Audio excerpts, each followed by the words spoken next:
My boy Ka, my boy Ka, what up? Let me get this off. Yeah, hey, just a kid from the Bronx is where my story begins, y'all.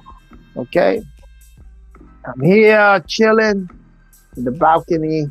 My granddaughter. It's beautiful weather here in North Carolina. I'm telling you right now. Beautiful weather. I lost a little weight, bro. Yesterday, they said that I got a chest of a squirrel. I said, yeah, because this muscle mass, right? Went somewhere else. Yeah. So I'm out here with my granddaughter. Let me tell you, weather is beautiful. She's on a little tricycle there. And like I said, I'm on the third floor. I'm on the third floor, and I live in the hills, so I'm on the top of the hill, third floor. So I see a lot of trees, I got a lot of trees around me, pine trees, a lot of pine trees. But this is very close to Pineville, South Carolina. I mean North Carolina. I'm in Charlotte. They call it Charlotte, North Crackalaca. It's where I'm at. So yeah. A little unkept. Lost a lot of weight here and stuff like that, but I got on my treadmill. I do got weights, so I'm just, I haven't been eating much because of the sickness, the COVID, and so my diet, so I'm doing a lot of more. I'm gonna start doing a lot of more soups, and I've been doing a lot of liquid, drinking a lot, stuff like that. I can't see my Facebook, even though I should get that. So listen, I'm just chilling. We got this Labor Day. So in respect to everybody, once in a while, I like to have you a little bit of cerveza. Hey, nothing wrong with that, right? A little bit of cerveza. I'm a mystic. And so a mystic, we do things, and sometimes people don't understand, but it's all about having patience, and you will get the lessons later on. It's life. Don't take life so serious. You know what I'm saying? Enjoy, at the same time, be, ethical. Be, contribute to humanity. Enjoy life. Be humorous. Maybe we'll tell a couple of jokes.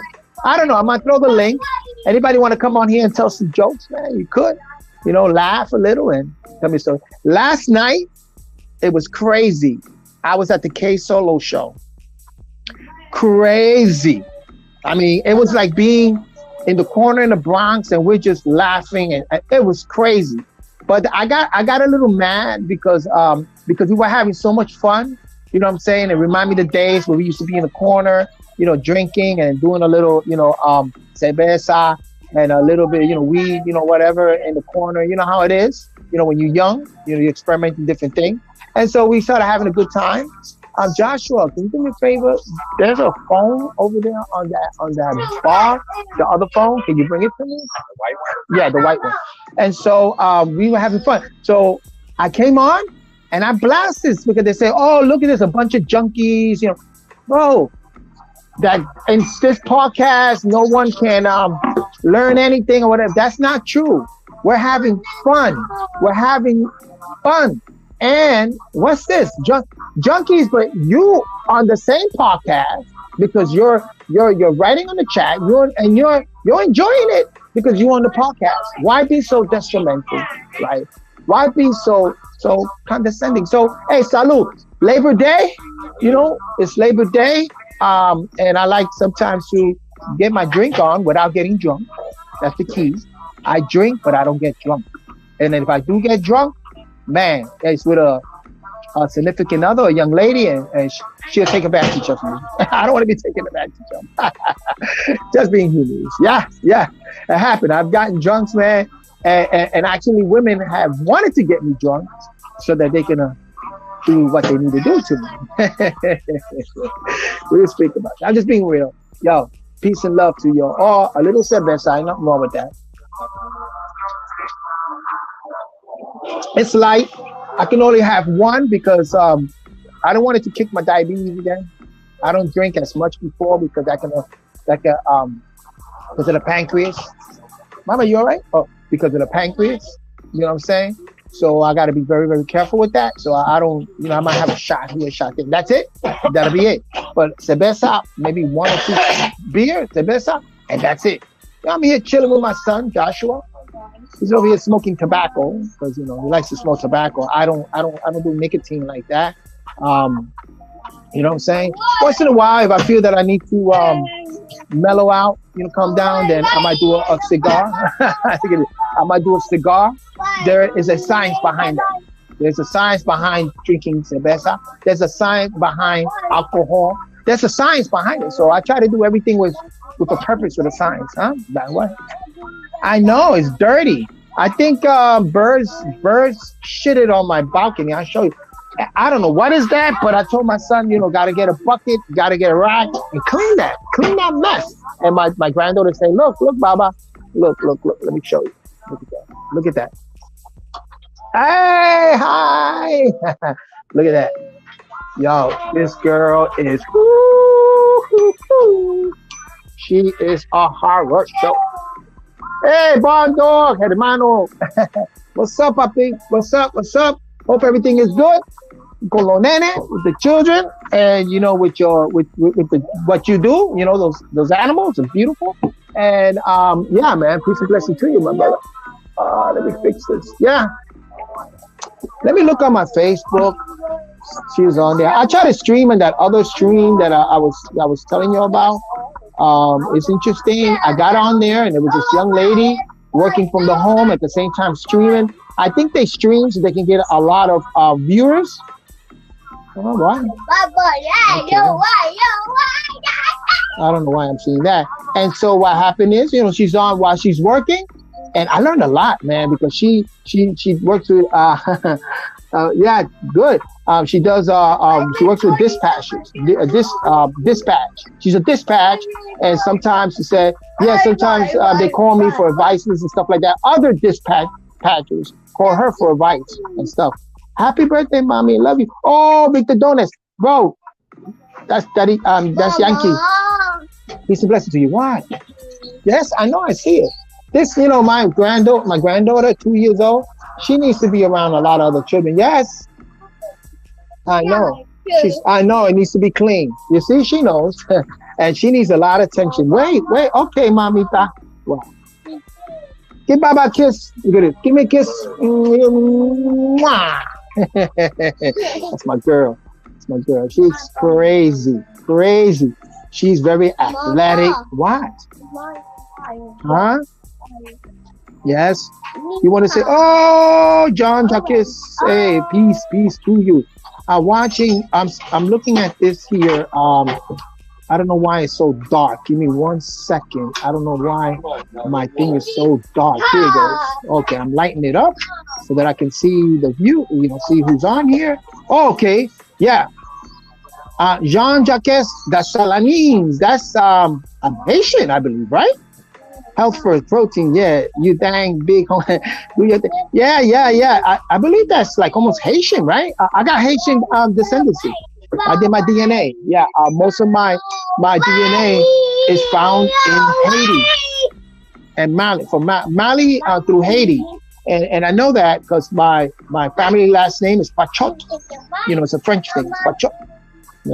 Yeah, health first. Oh, definitely. I do my health first, and then, like I said, a little beer, hops and barley. Mama, relax. A little beer, hops and barley. Where you going now? Where you going? Yeah, dog. Make sure you know what she's doing, all right? Because I don't. Oh man, Aria, she just left. That's a beautiful girl, bro. I was talking to her. She got some nose ring. I'm talking to my son. She has a nose ring on the right side, like the mother. And I was explaining to her. I was asking her, "Do you know what that means?" And I was explaining to her that that's a custom, an African. A Sumerian, also an African custom through the line of Ishmael, Nubian people in Sudan. The women and men wore a nose ring on the right side. I had a nose ring. The hole probably closed. I could probably open back up, but I don't wear nose rings right now. Draws too much attention, and I got a big snosh over here, a huge one here. You know what they say. Okay, baby, you drinking you got juice? I think she got milk there. Don't let her grab that. Thank you. Give that to Theo. So,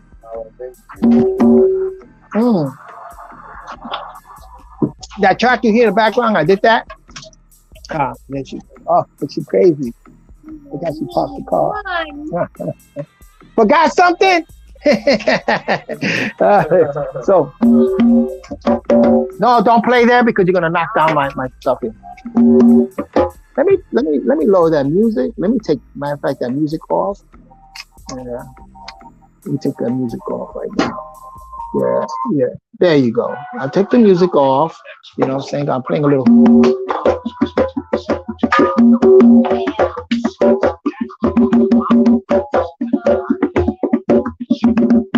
Yeah, I've been playing a lot of bongos. We did a track with my son. Very nice track, man. And that's why I mixed it down and fire. And we added some bongos to it, to the track. It's fire. I don't know how to bring it up here. Maybe one day I'll do a little clip it. Because I don't think they're gonna really hear that. Play it, and I put it over here, and yeah. But the word's a little explicit, right? Well, I don't do podcasts for kids anyway. I always put down that it's a little explicit, so I gotta be careful with that. Yeah, I'm looking at the Facebook. No, okay. Yeah.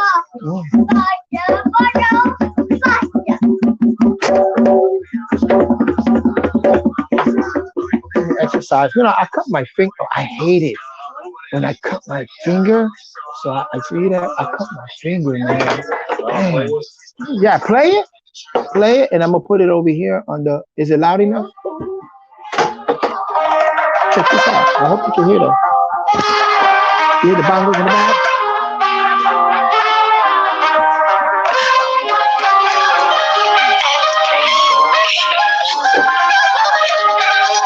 You hear the bongos in the back?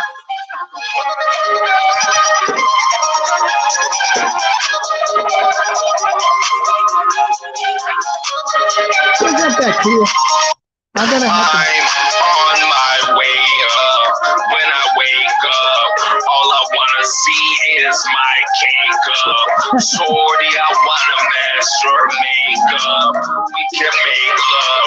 Oh man, I have to okay, hold up here, Joshua. I'm gonna see if I can download it and share it over here. Oh, baby, what's that? Email, right? Yeah. I have it. I have it on my email, and I could play it and maybe share the screen. What? Get some sun. Get some sun. You need some sun. Vitamin D.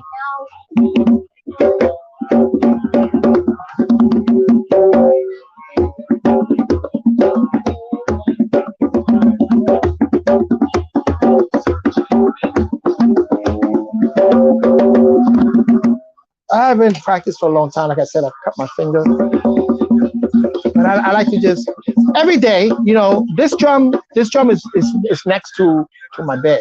So sometimes I get up in the middle of the night and I just, do a little this, exercise. You know what I'm saying? Last night I was playing a little hip hop, so on the Stream Case solo, I'll show you the beat that I was doing, and the shout out to Anun the God, and he was there, and he said he rapped. So I gave him my phone number, so he said I'm gonna contact me, throw some tracks. I could lay some percussion down. Like I said, I'm working on the studio in the room over there, so I need to soundproof it. So I have material to soundproof. You can do it with egg cartons, you know what I'm saying? But I have phone stuff, phone and certain cartons that I receive certain shipments in. So I stock those up, and I want to start putting them on the wall. I want to soundproof that. And then for streaming, which I'm gonna start playing games. For streaming, let me see. For streaming, I want to. For streaming, what I want to do is I'm gonna put a green screen in the background because my grandson also stream. My son Isaiah also stream. He's gonna He's gonna turn in his PlayStation 4 for PlayStation 5. And so we do have an Xbox. We have two desktops. You know what I'm saying? I got one desktop that I'm going to dedicate for a small studio station where I'm at. Where I sleep at, because like that I can get up in the middle of the night and just boom. I got an idea and lay it down. You know what I'm saying? Right now, with my phone, through BandLab, I can lay down, some tracks. So I'm ideas. So I do that. Man, I had this machine that cleans carpet, a heating machine, but it broke on me. Those things are sensitive. You have to use the liquid, the material, the liquid that they give you, but it's expensive. So instead, what I did, I used baking soda and vinegar, because baking soda and vinegar is perfect for cleaning your house or your sink and bath. I clean my bathroom, my kitchen with baking soda and vinegar. You know what I'm saying? Hey, bro, it's good. There's no chemical. So I started to use it on the machine. Guess what? My machine ain't working no more. So my rugs needs to be done, because I got a 2-year-old here, and my balcony, sometimes, I have to pressure wash this balcony. But if people out here, they're hanging out, then they go to the house. I hate it when my rug starts turning, dirty and soil. Ooh, that's one of my pet peeves. I love to clean. Last night I hate dishes in the sink overnight, but I purposely been leaving it because I'm trying to tell everybody in the house, do your dishes after you're done. You see, I cook and I do my dishes as I'm cooking. So when I'm done cooking, I don't have dishes. I don't, because I'm washing as I cook. And then as soon as I finish cooking and I want to put it away, I put it in the containers and I clean my pot. My kitchen, I'm used to. That's a habit. I was raised like that with my mother and my grandfather. We have this pet peeve. Dishes in the sink overnight is a no for us. But lately, I don't know. My kids, I got a big apartment here. I got my 3 kids living with me and grandkid.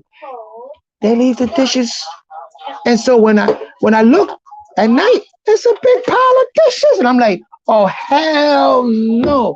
Why are you doing this to me? No, yeah, I'm just speaking about everyday life. So this gets me really upset, really upset. Look at the comments. This gets me really heated. So purposely, what I've been doing overnight, I leave the dishes. Just say, hold on. All you want, but then I get up in the morning, so it's like therapy for me. You know what I'm saying? I have to get up like at 7 o'clock, 8 o'clock. My daughter goes to work. My granddaughter's up. So I put on the TV, the cartoons for her, give her a little snack or something while I cook breakfast, and she'll sit there and watch her show. You know what I'm saying? And so I left it overnight. So, but then in the morning, it's like therapy. So I do start cleaning up. I kind of like spoil these people like that. But I'm getting tired of it, y'all. I'm really getting tired of that. Ba, ba, ba.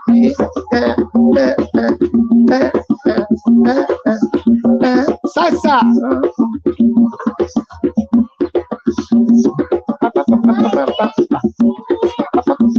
Salsa comes from mambo.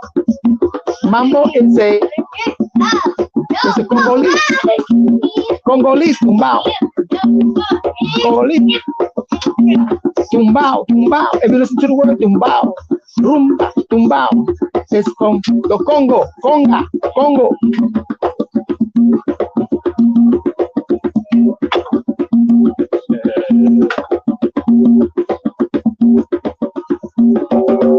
And then and guaguancó is a romantic dance in the Congo.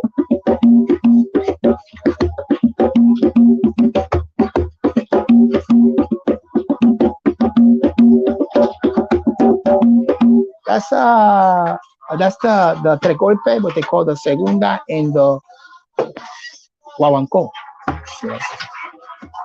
I learned how, I've been playing since I was 9 years old, and when I turned like 10 or 11, right? I met this I seen this old man in front of my building with 2 conga drums. He had a Kango hat like this, but I got it backwards and white. It was just in white. So I knew because next door, we had Santeros, so I knew what Santero and Babala was. So he had these two congas. We used to live on the third floor. I come down in front of the big building, 1414 Shakespeare Avenue, and he's there. And he said, yeah, and I said, oh, I was interested. He had those two drums out there because I was already playing one drum in the house. And so the first rhythm, the first rhythm that he taught me was what they call Columbia. And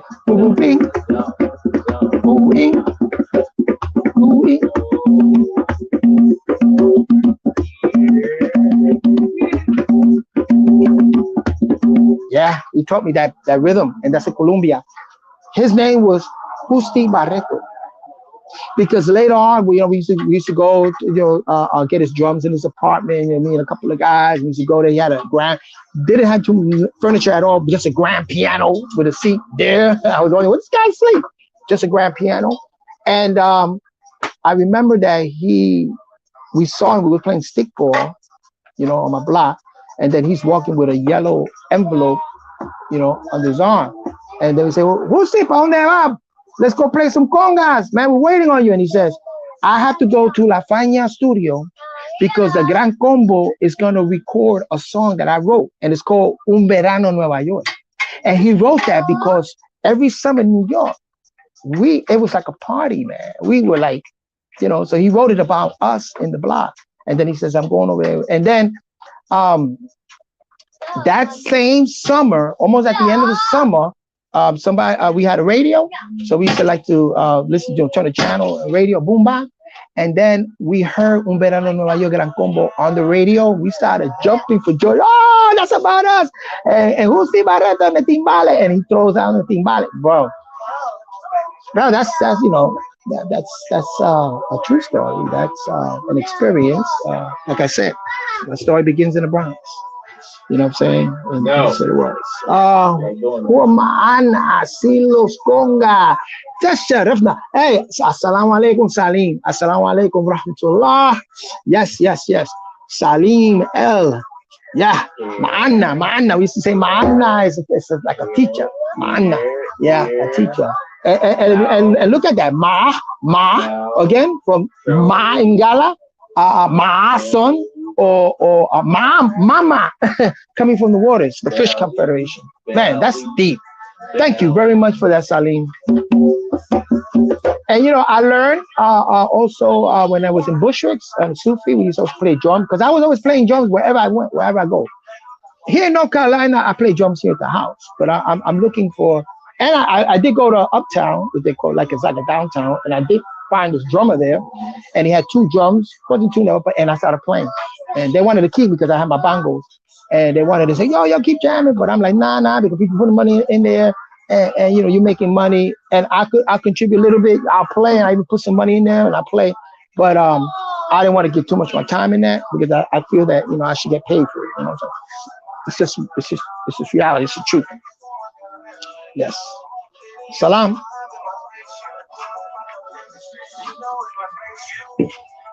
So,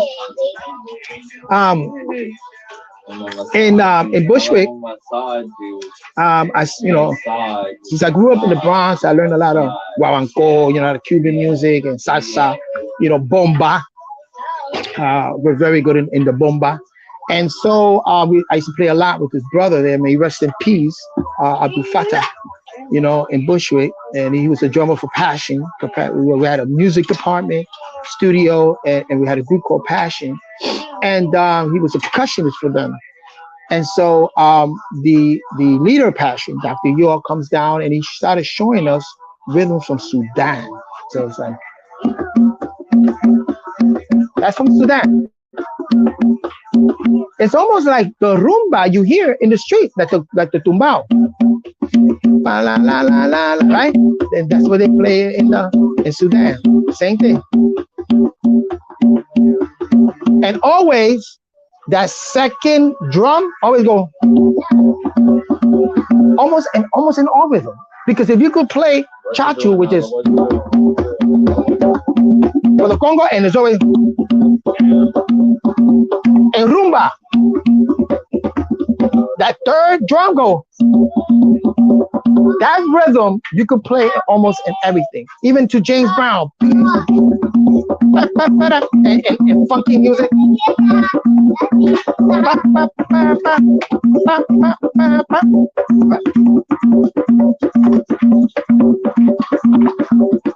There, that's the push. That's the what they call the push. With or between us, ma'ana, who are divine love and essence. Yeah, with or between us, ma'ana, who he divine, who right. Yahuwah, Yahuwah, ya man ya'alamu ma huwa illa huwa. Check that out, Salim. You know that. Yahuwah, Yahuwah, ya man ya'alamu ma huwa illa huwa. That's a Sufi chant. Yeah, a Sufi chant. Yeah, yeah. And we used to say ma'ana. Ma'ana was like a teacher. I don't know. Yeah. Salim, you could show me a lot. I forgot a lot. Maybe we could revisit it one day. I learned a little bit of Arabic, even conversational Arabic. When you meet somebody, you say, you first say, Assalamu alaikum rahmatullah. And in tradition, you should answer that with a longer greeting. So if I say, Assalamu alaikum, you should say, Assalamu alaikum rahmatullah. And then you come back, Assalamu alaikum rahmatullah wa barakatuh. You know what I'm saying? And then you say, wa assalamu alaikum, alhamdulillah, assalamu alaikum, rahmatullah, wa barakatuh, Allah, rahimullah, rahimullah. You know what I'm saying? On and on and on. So they say, it's crazy. Who? Yes, who? Oh, he, yeah. And it's crazy. So when we greet it, assalamu alaikum, rahmatullah. Masmuka, that's short, that's Sudanese. Masmuka, like what's your name? Masmuka, right? But when you ask a question in Arabic, it's always the beginning is hal. Like, hal takalamu Arabiya fusah. Akhi, that means you speak hal takalamu, question, hal, question, takalamu Arabiya fusah. You know what I'm saying? Question. Hal, hal masmuka yahi. Like what's your name? But sometimes, like even, humans, Sudanese, even in America, we're late, we just say masmuka. And then, when you leave, it's masalam, like go in peace. But then it's a pleasure to meet you, be tasharafna. Tasharafna. It's a pleasure to meet you, like tasharafna. So that's conversational. We have naam. That means yes, naam. And so shukran. Yes, shukran. Thanks. And so, conversational, what I'm saying? You can always, that was a question, which is so, I don't know, so crazy, that they said that Dr. York, under that name, Alan Misa, never spoke Arabic, really. Have you ever seen him speak Arabic? I personally, I'm telling you, but they don't receive that, they don't acknowledge that as a true source. But yes, I have experience speaking Arabic because he taught me the Surah Ma'un in Arabic. He used to teach it to me, and also Salatul Ikhlas. So a lot of surah in the Quran, he taught me a lot of those surahs strictly from mouth to ear, and also the young mu'minun, Afwan. So and the young mu'minun, what I'm saying, they were teaching Arabic, so we were having Arabic courses, Quranic courses, Quran Mubdat, the Holy Quran courses. You okay, Danala? So it's like this. We spoke conversational Arabic. You know what I'm saying? I don't know how far Dr.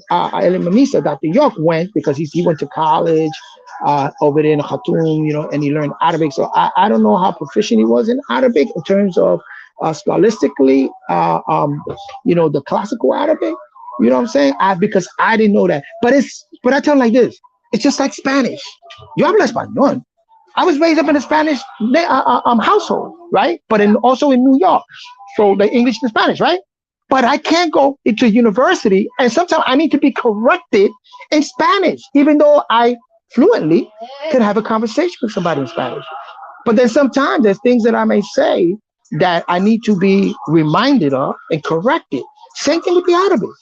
He can speak the Arabic. Well, he can speak the Arabic. We can have conversation, but still, I may say some things that, like if Salim speak, better will be with us. Oh yeah, as long as we are sincere to each other, love and harmony will with us. Yes, yes, sincere. We have to be sincere. So, you know, so what am I saying? Yeah, yeah. You know, we spoke this, you know, to each other now. You know, we were learning, we were living that culture. So yeah, you know, like I speak to Salim over here. We say assalamu alaikum, assalamu alaikum wa rahmatullah. You know, shukran, afwan. You know, tasharafna, tasharafna. You know, hatta kalamu Arabic fusa. Or where? No, where? Aina. Oh, sorry. Ah, Jesus, with this girl, something else. Like where? Aina, right? Aina is where? Where? Where? Aina. Where did you learn Arabic? You know what I'm saying? Where? I can't remember how you say learn. Not what you doing, girl. I don't know, but you know, but I know that I know, right? Yeah, that's very important, Salim. You're right. Sincerity, you know, honesty and integrity, you know, speaks volume. Honesty and integrity, and a lot of times that's what I try to do. You know, I don't want to be derogatory or I don't want to be, you know, always challenging or at odds with people belief system. You know what I'm saying? Because that's their belief system. You see, they really don't know. That's the unseen. There's a lot of things, anomalies, unexplained things, and unseen. You know that people, you know, so they form their belief, and bro, and like I said, when you talk about history, we wasn't there. All we know is what, Nala, settle down. All we know is what historians, you see the word historian, history, stories, what they wrote. We weren't there. So I tried to deal with the now, with the experiences and the experimentation that I experienced personally now. But a lot of time when you speak to a lot of people, it's like, yo, you weren't there. You don't know. Wow. Say hi. Hi. Get this girl. Hi. Hi. Yeah. I'm speaking on the podcast. I'm speaking to people. Say, Assalamu alaikum. Rahubat. Rahubat. That's a Sabian. Rahubat. Greetings. Rahubat. Oh. So yeah, you know, I'm saying, I just, no, Nala, come here. You know, so I try to be honest, integrity, and do research. Like in my previous podcast, I spoke about the doctrine of Balaam and the doctrine of the Nicolaitans. Ah, no, get out! This girl's on my keyboard. She is actually walking on my keyboard. Oh, you hurt yourself. Don't do that, Mama. You don't do that. Okay, don't do that. This girl is actually. Give me that phone. Oh my God. Sorry, man. You know, things get so hectic. This girl, the attention span is something else. So yeah, at times, you know what I'm saying? You know, so I did that podcast and I spoke about those doctrine and I analyzed, you know, I applied sound right reason, analyzed it, and what I experienced from speaking to certain people. So I noticed that when I speak to these certain Christians, they have a different narrative than these certain Christians. So you have a differences in there. So I want to trace the sources and why. Why are these differences? If you're Christian, you're Christian. You believe in Jesus Christ, you believe in Jesus Christ. You believe, you know, you subscribe to Muhammad, Islam. Hold on one second.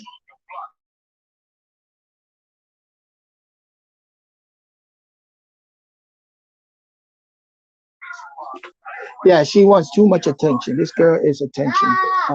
She's 2 years old. You know, she needs to be around other kids. You know, so it's just analyzing again, educating myself, because like I tell you, a lot of times I do these podcasts. I'm actually researching at that present moment, and I do these podcasts, and I go back. Come over here. I always go back and listen, because there's certain things to make sure that everything is in order. Come on. With integrity. Come. Nala. Over here, Nala. Oh, man. You know, I don't think I could stay here too long for this girl. Anyway, let what happens. You know.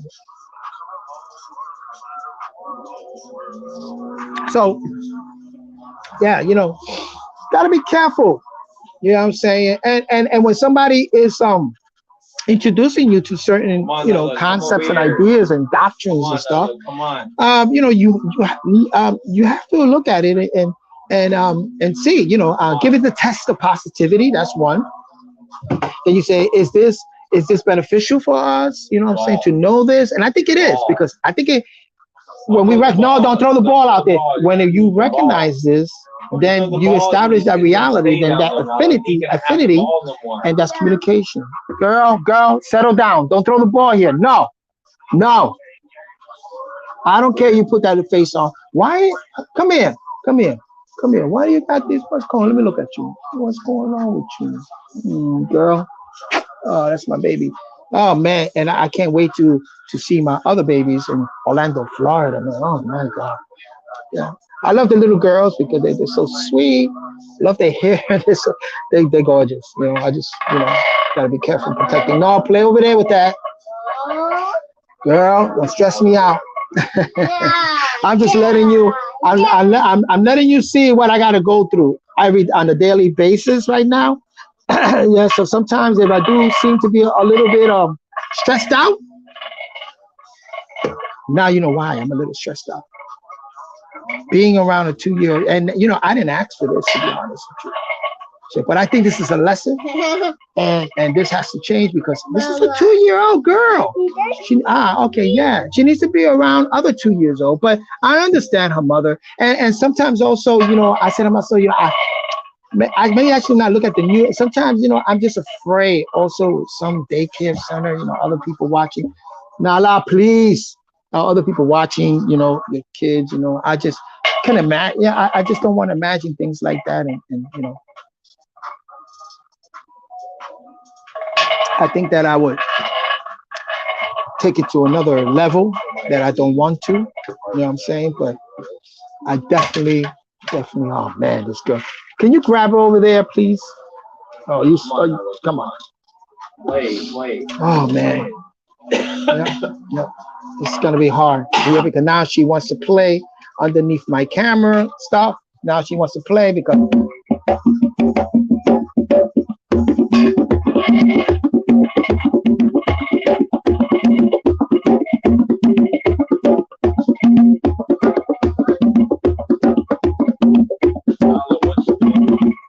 that's in Mali. Car.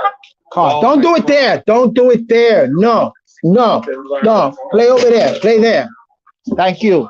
I gotta watch how I talk to her. My mother tells me, no, but sometimes you gotta speak with a force. Or she'll run all over you. And then you know what she don't like? Because only one time I did it. I show her this. Chancleta. It doesn't hurt. This is like rubber, but settle down, girl. But she get me to that point, and you know what? I don't even have to hit her. All I gotta do is show her chancleta. Settle down, or you get the chancleta. That's it. Get the orange card. Oh yes, that's gonna fall, man. Damn, Josh, can you get up, please? Can I grab that orange card from there? Cause this girl, she's gonna lose it. Don't throw stuff, cause I'm in the balcony and she. Oh man. Don't stress. I say, my mother always say, don't take everything so like on chest. I bet you. I think it's so serious. She tells me that all the time, but I'm like, but then they understand. My family understand. Yo, man. Whew, man. I'm a 60-year-old man, you know what I'm saying? And I like to play my drums and music, and I find it kind of difficult. And sometimes, because I'm a musician, and my ears are so sensitive. I can't. It's like somebody jamming it, fist in my ears. I like silence and quietness, but if there's so much things happening, it gets very, very difficult. No, don't touch that. No. It gets very difficult. Because of the noise and bah, bah, bah. Boy, it just bombars my ear. I'm very sensitive. to certain tones and frequencies. Very, very sensitive. So this is for Mali.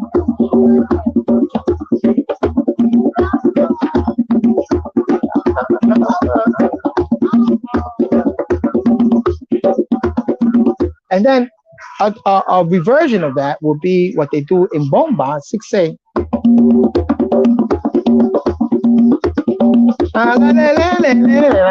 She dancing. It was crazy. Ba, ba, ba, ba, ba.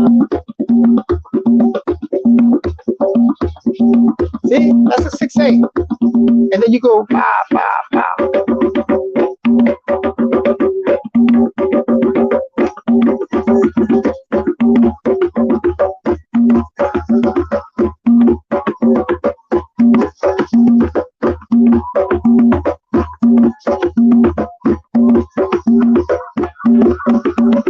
This girl likes to play drums sometimes. So she's crazy. Yeah, those are variation of drums.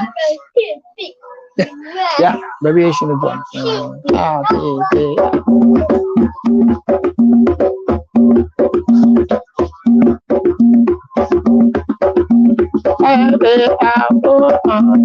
like the 6/8 timing, but you can play hoop with it. Beep, beep, beep, beep, beep, beep, beep, beep, beep, beep, beep,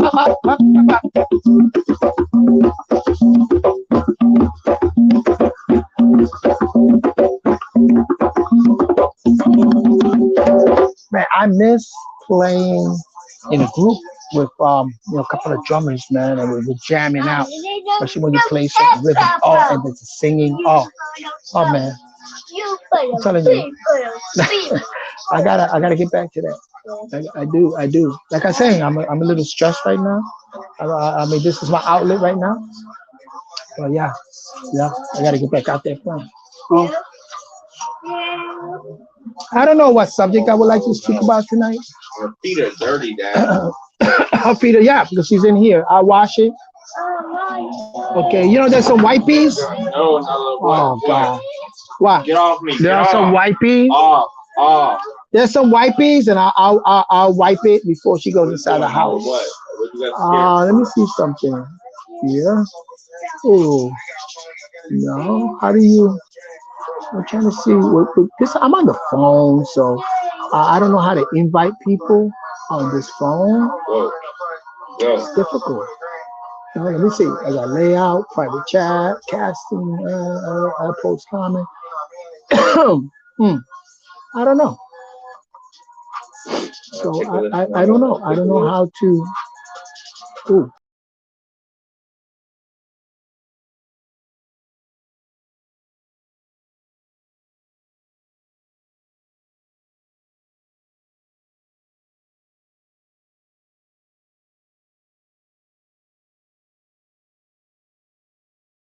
Yeah, I'm back. I press a button that I shouldn't have pressed. But yeah, I'm not. I don't know how to invite people on the phone because I'm using my phone. I'm outside because my laptop. I dropped it again because of the noise. I ran into I was laying down this track, so I ran to the bathroom to lay down the track to isolate myself. And then what happened? Boom! I dropped it. Very sensitive. I cracked the screen. Baba. So listen. Now look what you're talking about. What you see. Someone scared her. La ilaha illallah. Saling. La ilaha illallah.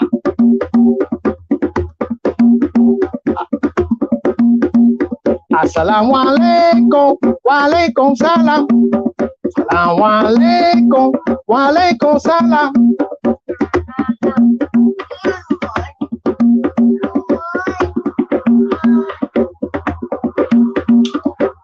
The force of evil plan to take unit possession, and if we let it be, it will destroy everybody. So so last night, I played a hip hop thing. Can you spit on that, Joshua? Freestyle.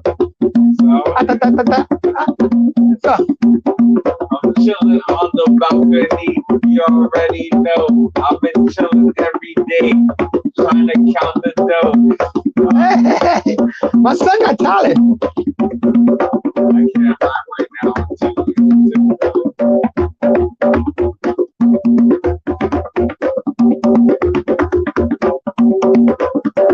You know, the idea of that is to play. I could be playing a kick drum. I could play kick drums too, bro. Yeah, I could funk it. You know, I'm what, very funky. what? Yo, oh yeah, yeah. I could play a kit. It's their number. Very funky. A matter of fact, a lot of guys that I play with, that I play conga with, they tell me, "Yo, you should dedicate yourself to the kick drum, bro. Yeah, you funky." But I guess I'm too funky sometimes for the Latin people, Latin brothers. And I won a scholarship to go to NYU for playing timpani and marimba. I believe that. Can you imagine marimba and vibes? Because I was in a concert wind orchestra. And bro, I used to play timpani, cymbal, percussion in the orchestra, and marimba. Ring, ting, ting, ting, ting, ting, ting. But I didn't. I knew how to play four mallets because I know chords, you know, because you had to take piano. But I wasn't too. But with two mallets alone, like, I used to rock it. Matter of fact, I went to Giovanni Hidalgo, one of the renowned percussionists, and he had a vibe there, and I started ding, ding, ding, ding, ding, ding, ding, simple shit, and he was like, "What? Yeah, why didn't you dedicate it?" You know what I'm saying? But I guess it's just a matter of just getting vibe. I do have my piano here that this girl was trying to climb over and actually stepping on the key.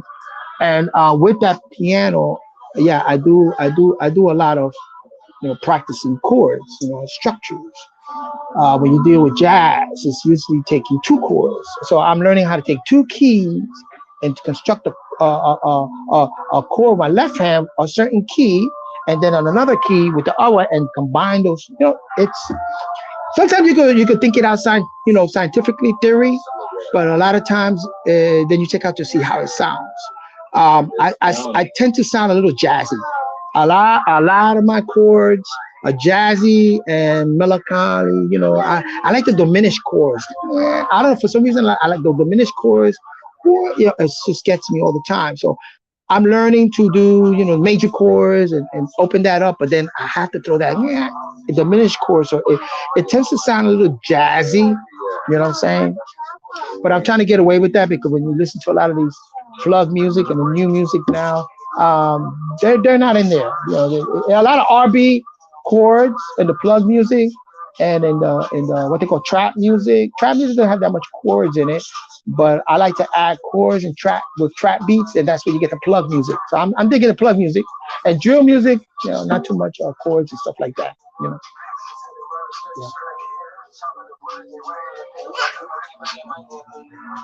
Yeah. So people are gonna be in this Labor Day. So tomorrow's Friday, so they're gonna take Friday, Saturday, Sunday, Monday. It's a 4-day weekend. So I hope everybody's gonna have a good time. I don't subscribe to a lot of these holidays, but hey, everybody does. So if I'm invited to a picnic or I'm invited somewhere for Labor Day, I'm there.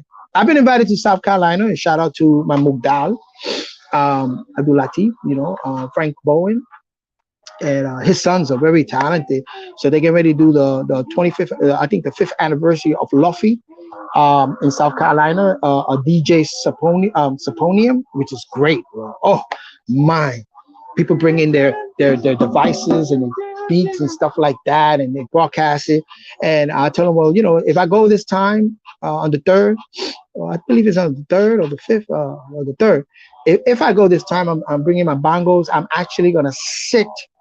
I tell them I want you to put a chair, a chair there just for me.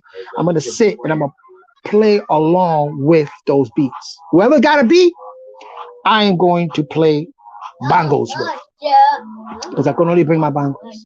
You know what I'm saying? Pretty soon I have my congas, but that's to traveling with congas is just a lot of work. But to go to South Carolina is only about 2 hours away, where he's at, and I bring my bongos. But I need a white piece to clean her feet before she goes in there, okay? And so, I'll bring my bongos and I'm gonna work it, shave good, look good, smell good, working out, trying to gain this. I need weight. So I've been eating at night and I don't like it. But yeah, I do need a little weight.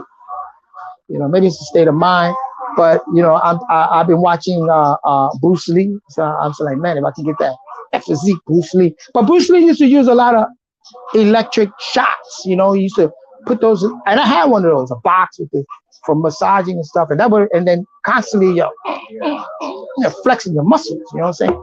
I love that. The Onampa muscles, bro. That Enter the Dragon. Nothing, I got students and friends that when you look at them, nothing muscles, bro. So one of my students sent me a book. Matai, I want nothing but muscles on this skeleton. Right now, I lost a lot of muscle mass. I was 5 months in the hospital. I had to learn how to walk again. They had me in a hospice, and I had to learn how to walk again. So I lost a lot of muscle mass.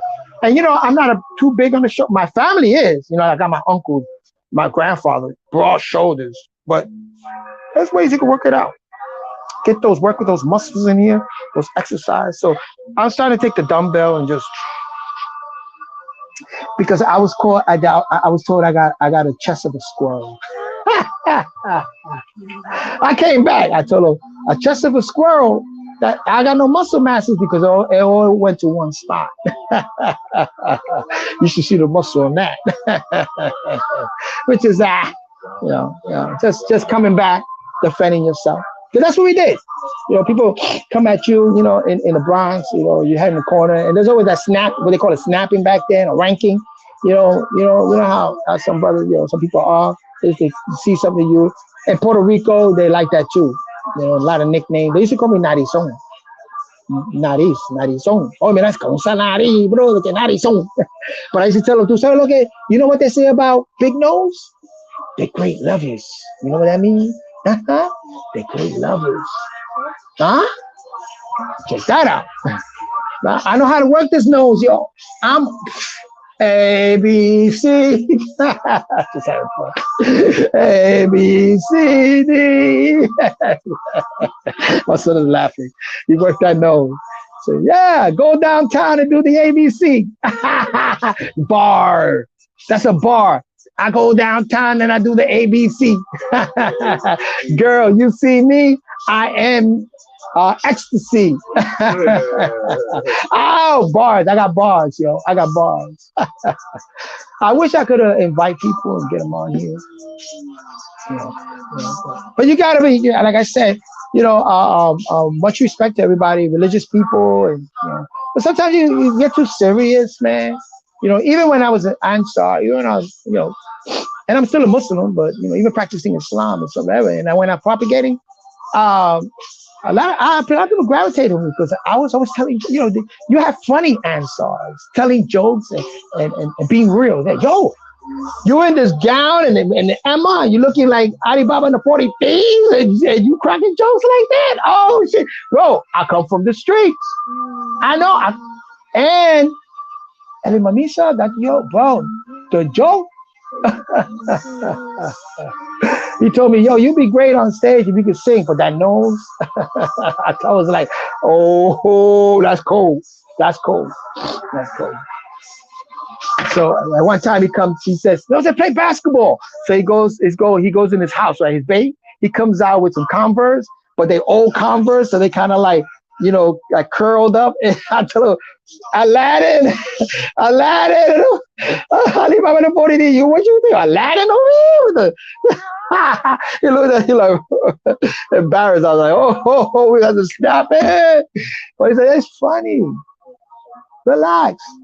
It's funny. We're having a good time, y'all. We're having a good time. Like my boy, we're hanging out in the corner. So my boy, and this guy was a shooter, bro. Everybody knew him, bro. This guy was like, what? Man, pop. Chino was a shooter. I'm telling you, he was serious work. But one time we're hanging out, everybody's there flexing, right in the corner. Yeah, these shooters in the corner. His wife comes down. Bro, she said, Chino, what did I tell you? She grabs him in the headlock and go, boop, boop, boop. started beating him, and we were laughing. What's up, mama? What happened? What's going on? What you looking at? Seen something. She got scared. Oh no! She's looking at the reflection of the Fly. fly. It's a fly. I'm gonna eat you. I gotta get the wipe. I can't. Bro, just get on her feet. I think this balcony needs to be, you know how it is when it rains and the moss and black moss. Oh, I can't stand it. Who's on my Facebook? Let's see, 1 second. Oh well, so I'm glad, happy for everybody being on here. Yeah, and shout out to Tori Bolton. You know what I'm saying? Good brother. I'm looking forward to see the presentation that he wants to do on Sarnetta and with Lionel. And I'm going to some destination won't get common. I'm gonna probably start visiting. Yeah, I kind of like shied away. I had a little fallout with Sarnetta, but I'm very forgiving. And I know now better because I have some loved ones. So people tell me be careful with that, and it's true. You know what I'm saying? Because like I said, I'm sensitive, and a lot of that bickering and dispute. So I've been getting in the lines. Then I've been trying to share some stuff, but man, a lot of. Whew, I say Pinky and the Brain. I want to rule the world. I want to the Pinky and the Brain syndrome. Wow, they want to rule the world. The world belongs to us Israelites when we rule the world. Pinky and the Brain. Why are you looking at me? You know what I'm saying? So that's what's bugging out now. Stop bugging out. Man, this is just one. This is all I'm gonna have, bro. This is it. This is it for me, and it's light, but ice. Oh no, shit. This is ice. I thought it was light. But ice. Ooh. No wonder why. Half a can. I'm already getting a little lit here, y'all. I wish I could invite you in. You know what I'm saying? We could toast. Cheers. Cheers. Yeah, just once in a blue moon. Like I tell people, sometimes I want to take a mental vacation. I want to go to a beach, lay down in the sand, just shave my head off and just shave and get a white cloth and just lay it in the sand. And, you know what I'm saying? Maybe naked. Go to a nudist beach. Just coming. That's coming. But in the beach, I like the beach. I like to go in the water because the water clear you out. I need to go in the water because my ears. Your ears, the wax in your ears can cause dementia.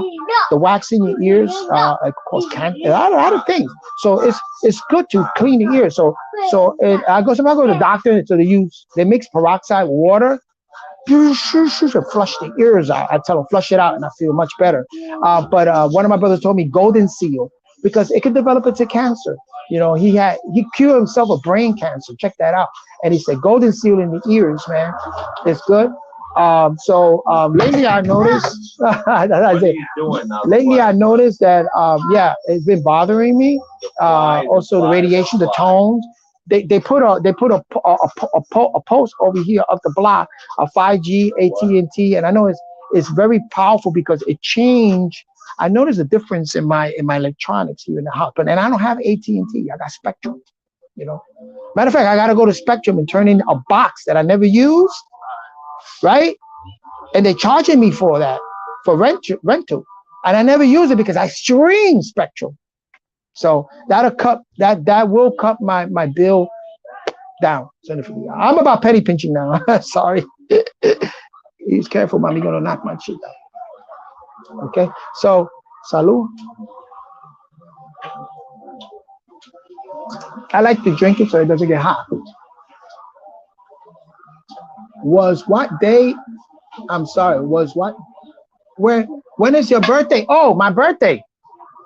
That's why I got Silos 1211. It's December the 11th. December the 11th is my birthday. Matter of fact, King Simon, they did a whole thing on that.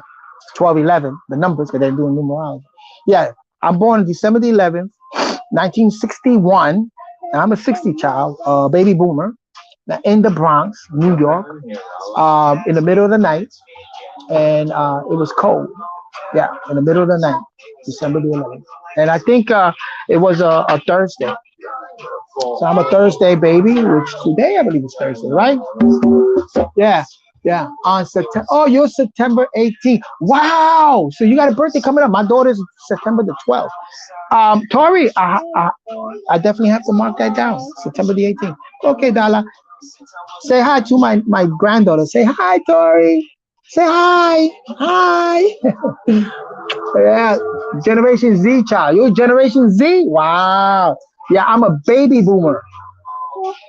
It's funny how you're born at a certain time. They got baby boomer, Generation X, Generation Z. I wonder what does that mean?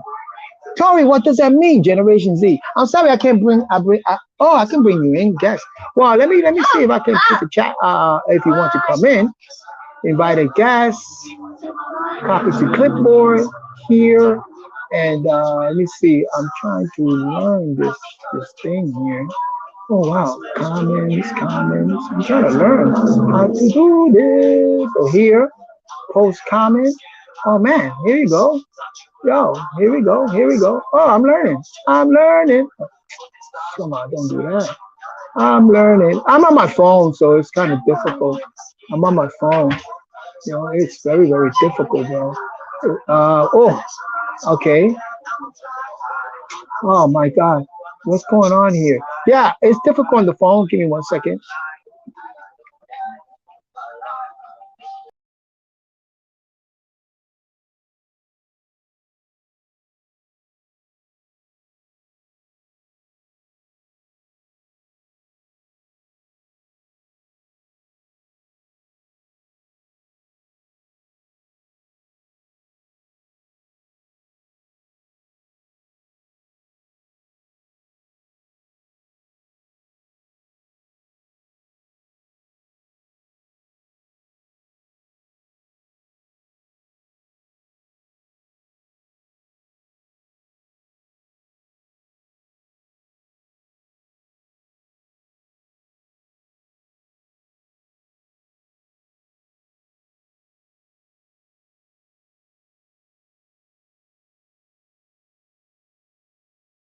Yeah, my phone is very trippy. My phone is crazy. So let me see what I'm gonna post a comment here, and I'm gonna go here and paste, okay, and chat. Stop it! Don't touch that, mama. Oh, there it goes. Don't touch that. Yeah, but it's gonna be a little difficult because like I said, this phone. I'm on my phone. You know, I'm outside. I'm StreamYard on my phone because I got my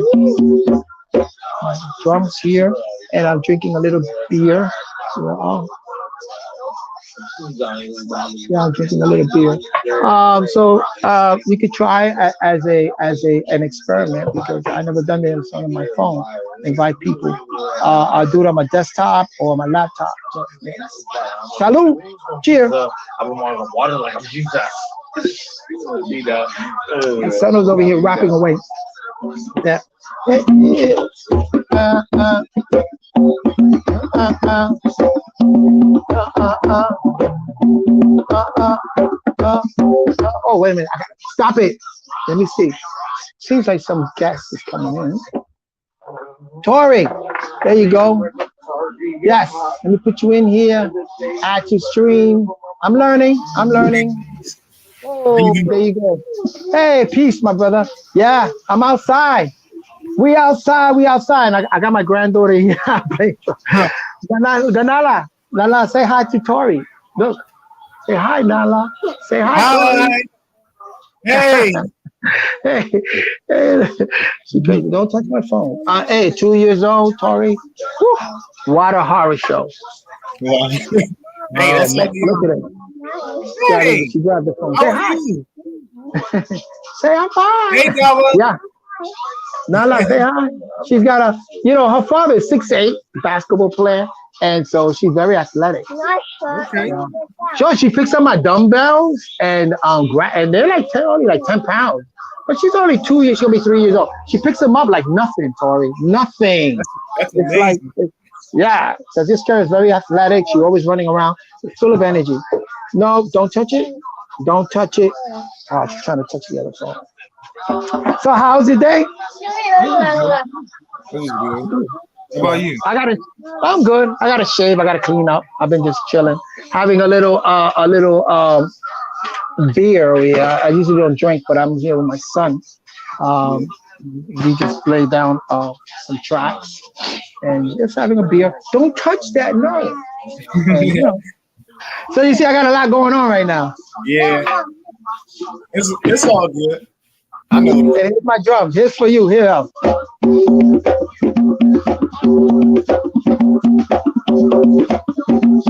Yeah. Do you rap at all? Sorry, or no? Nah, I don't do that. Nah. Okay. You got that from Puerto Rico? This is the Tubano, but I learned in the Bronx, in New York. Okay. But in Puerto Rico, I played a little bit. My family, plays in Puerto Rico. Yeah. But I've learned, through the years also, like African rhythm.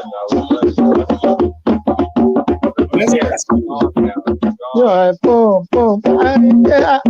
Man, the only instrument I ever played was a recorder, and that was in elementary school.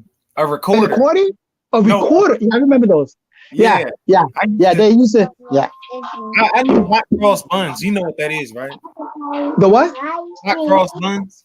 You know the Hot song? Cross Buns. This song, yeah. Yeah, that's the only song I knew how to play. I learned that in elementary school. I forgot how to play because it's been years. Yeah, I was in the what they call the Glee Club. The singing. They tested us. They put us on the stage and they gave us a tone and we had to sing. And I was always chosen to play for like the choir. And every time we had music lessons and music class in elementary, they always pick me and I always excel. But, that's because, growing up as a child, I was the type, I stood in the house and back then you had the little record player. So I used to play 33 vinyls on this small record player and 45s where you put the little plastic thing in the middle. And I used to play that all the time and listen. So I was a musical child. Or listen to, Nat King Cole, Sarah Vaughan. Listen to also Spanish music on this recorder.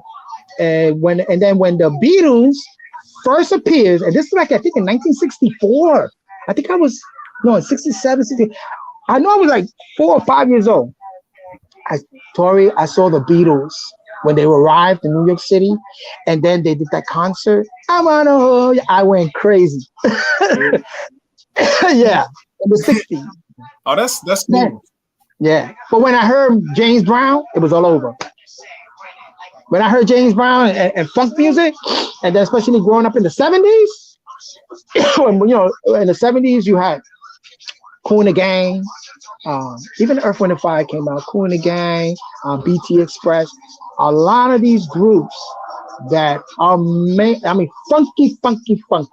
And Aretha Franklin, Stevie Wonder was my favorite. And the Jackson. I know I'm mentioning these groups that is before your time. Yeah. But then hip hop, like I recorded the first hip hop record in history.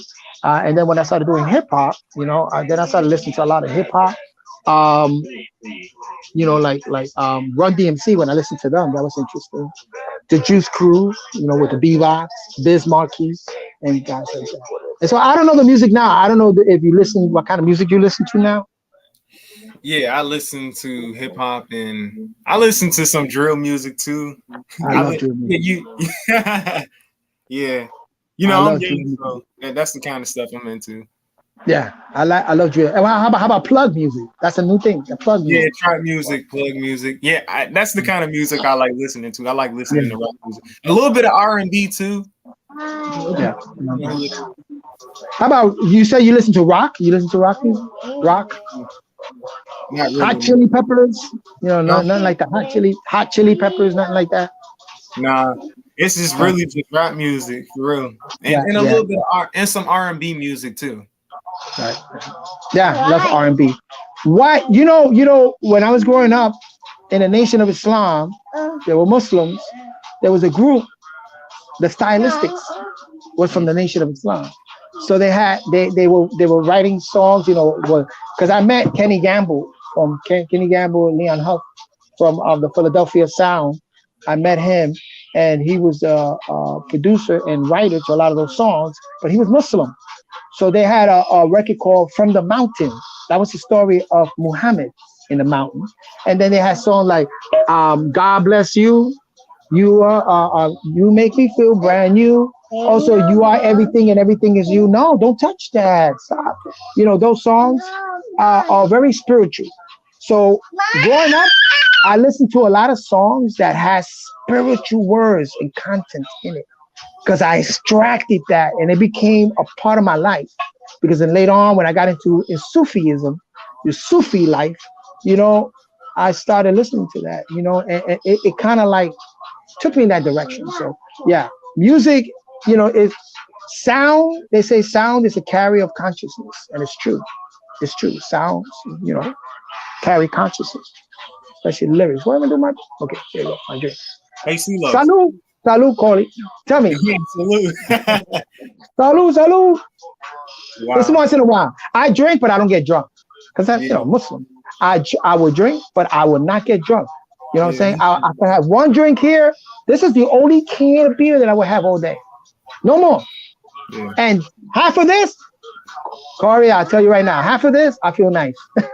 Yeah. Only time I like, if I drink, that's it for me, like at a cookout with my family, and I don't never get drunk. No, don't get drunk. Never. No, have that control where you say, okay, I'm gonna have a couple of drinks, but I'm not gonna get drunk, because Muslims, Masons, Muslims, and men that have a affinity for that, for the higher consciousness, we don't get drunk. Yeah. God, this girl, we do not get drunk. We'll drink because that's a mystic. Being a mystic, you have to learn how to be around people. You know what I'm saying? And there are lessons in there, because while you drinking, they getting drunk, they're gonna look at you like, man, I want to be like you. How do you have that? How do you maintain your self-control? That's important. So you was gonna ask me something, Tori? You froze. I've been in the conscious community for almost 4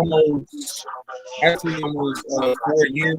I've been in the conscious community for almost 4 years. It'll be 4 years because I first got into it, when I was 16. That was back in December 2018. I was watching. What? I was watching. Huh? What drove you to the conscious community? You were just surfing the internet and you found it? Yeah, because I was just surfing the internet.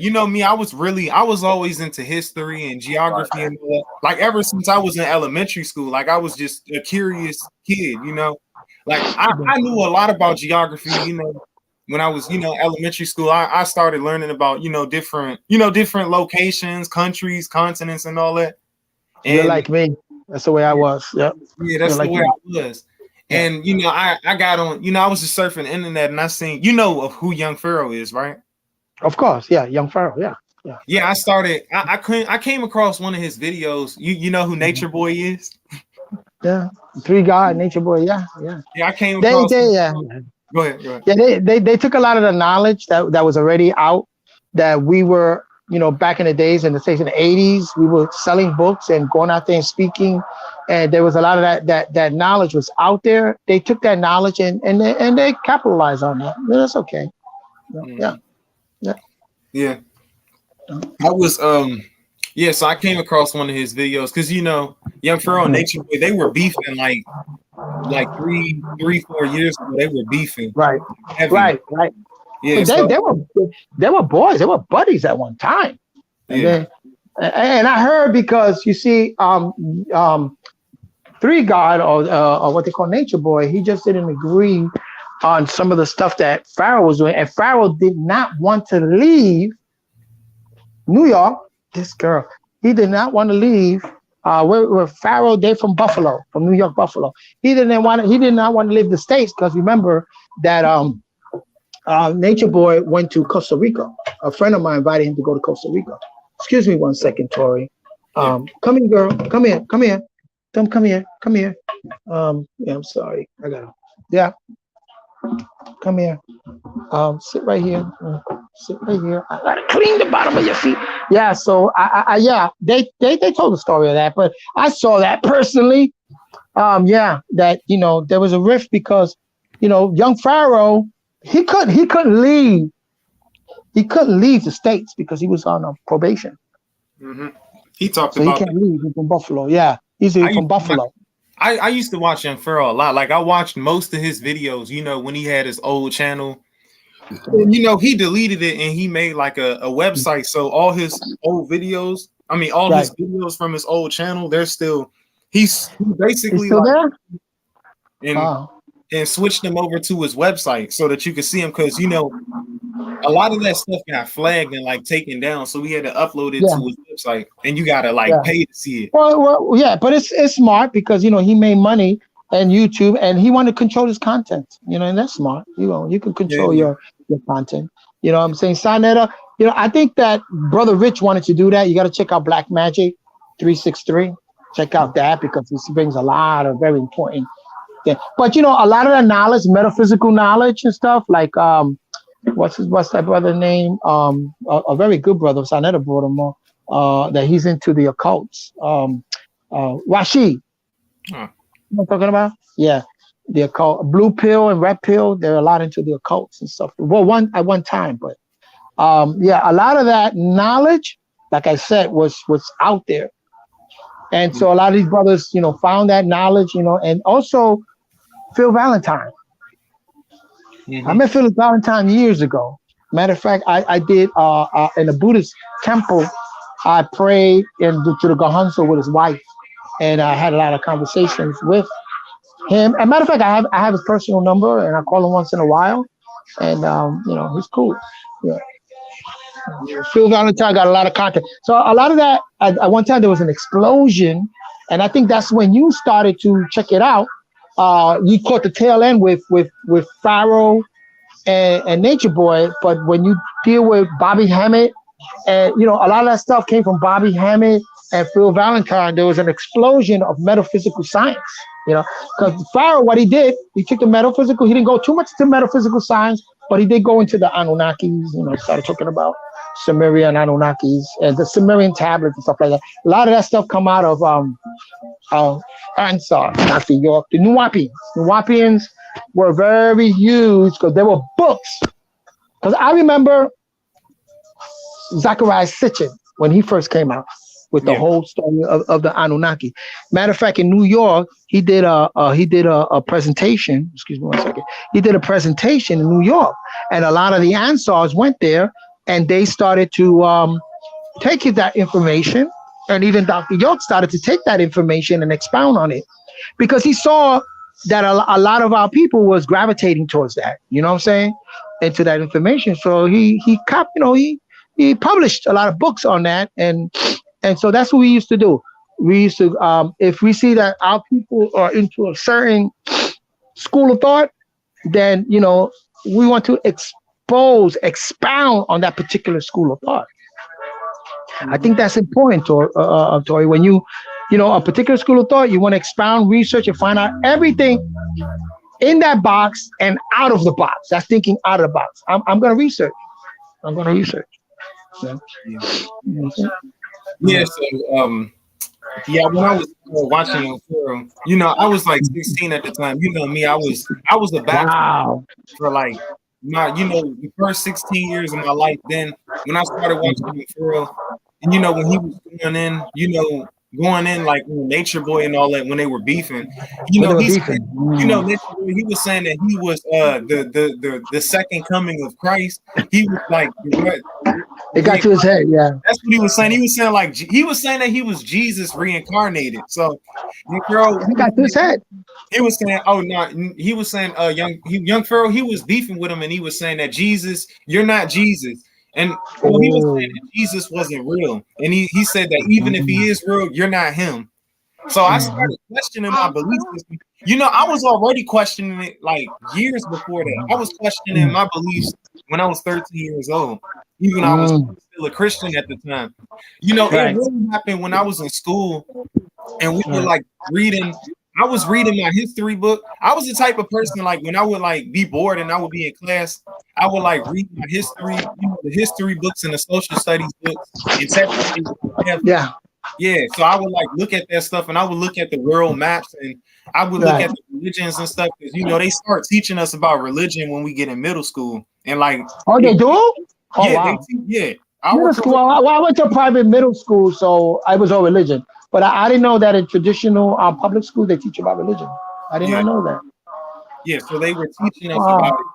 I was in class and I was just looking at it and all the different religions of the world. I Yeah. saw Christianity, baptism, Catholicism, Judaism. I'm against that. You know why I'm against that? Because things like religion or those school of thought culture should not be taught in the public schools. That's personal. That you should learn in your household.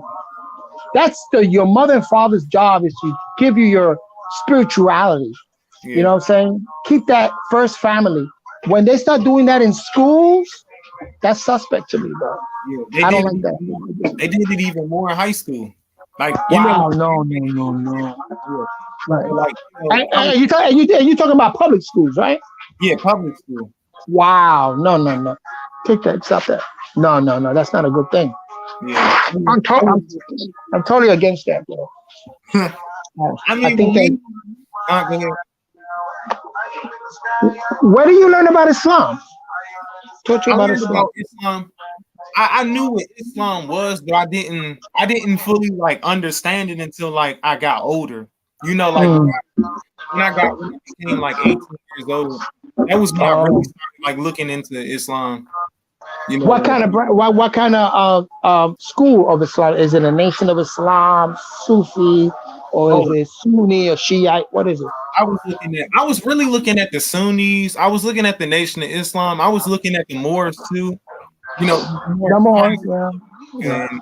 you know, I was looking into Nuwabianism. I was in a whole lot of different things, like a whole lot of Nuwabianism. That's a bad term. No such thing. I'm sorry. That's created by Chuck Morgan. That's Nuwabianism. That term is not original. It's Nupu. Nupu is the original African term for that. Nupu. Sound right reasoning. Yeah. Don't let anybody tell you, oh, there's a such thing as Nuwapiism, because then that is Chuck Morgan. You know what I'm saying? That comes from you know what I'm saying? There's no such thing. Yeah, and Nuwapu is a more modern term, but it's the original term is Nupu, and Nub, which means gold, or it means Nu is also the highest Nu is one of the highest tones in the East. Nu. Like the water of noon. It's Kemetic. The water of noon. Nu. We are Nubian people. Nuba. You know what I'm saying? Nu is the high. Ba is the soul. Nu. One of the first letters that was, and I'm sorry, I don't want to be too preachy, but one of the first letters, but I like you, and I want to make sure that I share very important lessons, you know what I'm saying, with you, Tori, if you don't mind. You know what I'm saying? One of the most important letters that is revealed to us in the Quran or in that school of thought is Nu. When you look at Nu, it's the crescent and the dot. That's the star, the crescent and the star. When you bring down that star underneath the crescent, it forms an aleph. So aleph in Arabic is not the first letter, it's Nun. Then you got aleph, and then you got ba, because ba is the crescent and the dot on the bottom. Yeah. See that? That I just gave you a very important Sufi lesson. Wait, so we tell people, you can expound on that. You can say, oh, Nu, the letter Nun or Nu in Arabic is a crescent and a dot on top. When you bring that down, that forms an aleph, right? And then you got the ba. Ba is the crescent, and the dot in the bottom form the letter ba. So you put that together, you got Nu ba, which is That's what we are, Nuba. The higher mind and the soul coming together. And so you have a tribe called Nubians, Nuba in Sudan, in the Nile Valley. That's an ancient, I just gave you an ancient concept of Suf, ancient concept of the esoteric teachings of what we call natural nature, or in Suf, or what it's been transformed into Islam, what they call Sufi Islam. You know what I'm saying? Sufi Islam. That's very, very important. You know what I'm saying? You know, but you know, you're very. I love it. You know, you experienced a lot of different schools of thought and stuff, and that's nice. You know, yeah. I'm just here to share with you. Like I said, you know, I'm 60 years old. I'm living my second curve. So all I could be is a mentor. And let me tell you something. You learn by your mistakes. I made so many mistakes, Tori, that I learned from that. So now I'm like, I don't want Tori to make those same mistakes. So I have the wisdom. I know what's right and wrong in the history of things. So you tell me, yo, CeeLo, what's right and wrong? Because I'm not only going to give you the right, I'm going to give you the wrong. What's right and wrong in the history of Islam? You know what I'm saying? Because how can we benefit from that? You know what I'm saying? You know, you're 60 years old, CeeLo. You know what I'm saying? And I want to make sure that I don't make the same mistake you did, CeeLo. You know, I'm talking about in second person. You know, I want to make sure that I don't make the same mistakes you made, CeeLo. Because there's a lot of people out there, Tori, that are homeless. There are people out there that are on drugs, but they carry such a profound knowledge in them. And you say, wow, if you have such a profound knowledge, why did you wind up like this? Homeless? What happened? You know what I'm saying? So you say, wow, I don't want to wind up like that, but I'm going to acknowledge that knowledge you have. And in acknowledging that knowledge you have doesn't mean that I have to be homeless or I have to live my life like that. I'm going to take that lesson into hand and I'm going to build on that, and I'll make sure that it's going to benefit humanity, benefit my family. You know what I'm saying? Because one day you're going to have a family. You know what I'm saying? And you live with your family. You want to make sure your family is good. You know what I'm saying? You don't have people knocking the door. Oh, by the way, did you know Jesus loved you and Jesus this? Yeah, if he loves me, tell him to send me a check. If he loves me that much, tell him to pay my electric bill. Yeah. Be real with me. You know what I'm saying? Mm-hmm. No, you go to the mosque, the imam, and you're making prayer, and next thing you know, you leave, and the imam gets into his freaking Lamborghini or his chauffeur car, or whatever, and you're like, oh, hey, imam, show me how you did that. Come on, give me economic lessons. Yeah. Show me about real estate. That's a lot of stuff that I could that I could teach might appear to be speculative, but at the same time, I want to go into applied science, Tori. You know what I'm saying? I want to make sure that if we're speaking about Islam, okay, how can we apply it?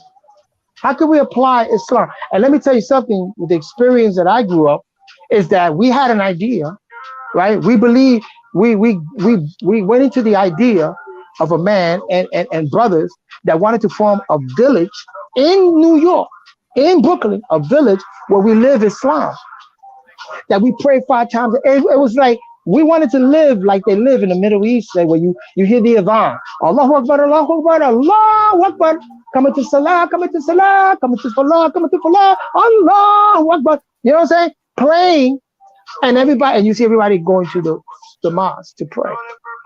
You know what I'm saying? And then when you walk through there, or you heard Hamza Deen music or the oud, and you thought you was in the Nile Valley. So we created a village. That was an imagination, an idea. Create a village. But in today's day and time, we got, it's difficult. So there's always haters, and there's always people that want to live. Everybody want to, Tori, you know what's so interesting? When I was in the Lions Den, and because we go to the Lions Den, right? Yeah. You know what bugged me out? Yeah, and I don't know if you saw that. where I was talking to the brother and I was telling him, rule the world. You want to rule all the earth and the world? So do you want to rule the Chinese and the Russian? You want to rule? You know what that reminds me of? Pinky and the Brain. You ever seen that cartoon, Pinky and the Brain? Oh, nah. Oh, brother. Pinky and the Brain was a cartoon on TV, and Pinky the Brain wanted to rule the world.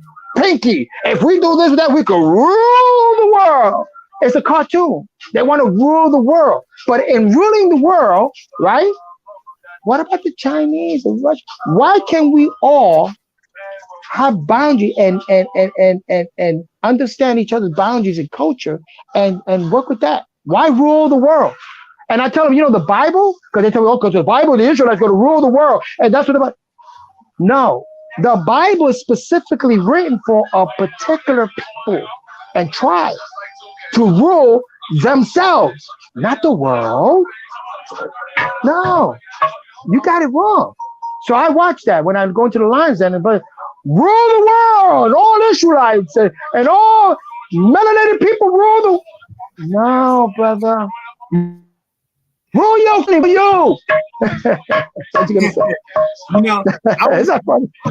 I was kind of the same way, man. CeeLos, when I tell you I was all over the place, and like the past 3 years, I was in everything. Like I was in. I believed in that nation. That story, that Yakub creation story. The Yakub story, yeah. There's a lot of significance in that. Yeah. I used to believe that. That was like when I was a comedic atheist at some point. Wow. What is that? Comedic? What is that, Tori? Comedic atheist? You know how Uncle is, right? Uncle and Rock. Yeah. Oh, yeah. Uncle's confused. I was kind of like, like when I was like, I say when I was like 17, 18, I was kind of like that. I like Uncle. I know where he's coming from. He's talking about science, literacy, and all that. But I'm like this. But Uncle, have you experimented? Do you have a lab? Or do you know about? You say that the occult is all pseudo, and all that, but the occult teaches how to use chemicals, metal, and stuff. You know what I'm saying? So, are you scientists? You know who ran from me? And not that he ran, but who kind of like digressed and said, I ain't messing with CeeLo? Ngozi. You know who he is, right? Ngozi. I never. From the Army Rock Squad? Nah, I don't know everybody. Well, check this out. This out. Morpheus called me, and Morpheus puts Reggie on the line and Ngozi on the line because they were like, yo, you believe in this virus stuff? You believe that the 5G is responsible for viruses and stuff like that? And I tell them, well, because I went to New York University. I was studying to be an acoustical engineer. I understand how frequencies and sounds and tones, how it can move particles. Tones and frequency can move particles.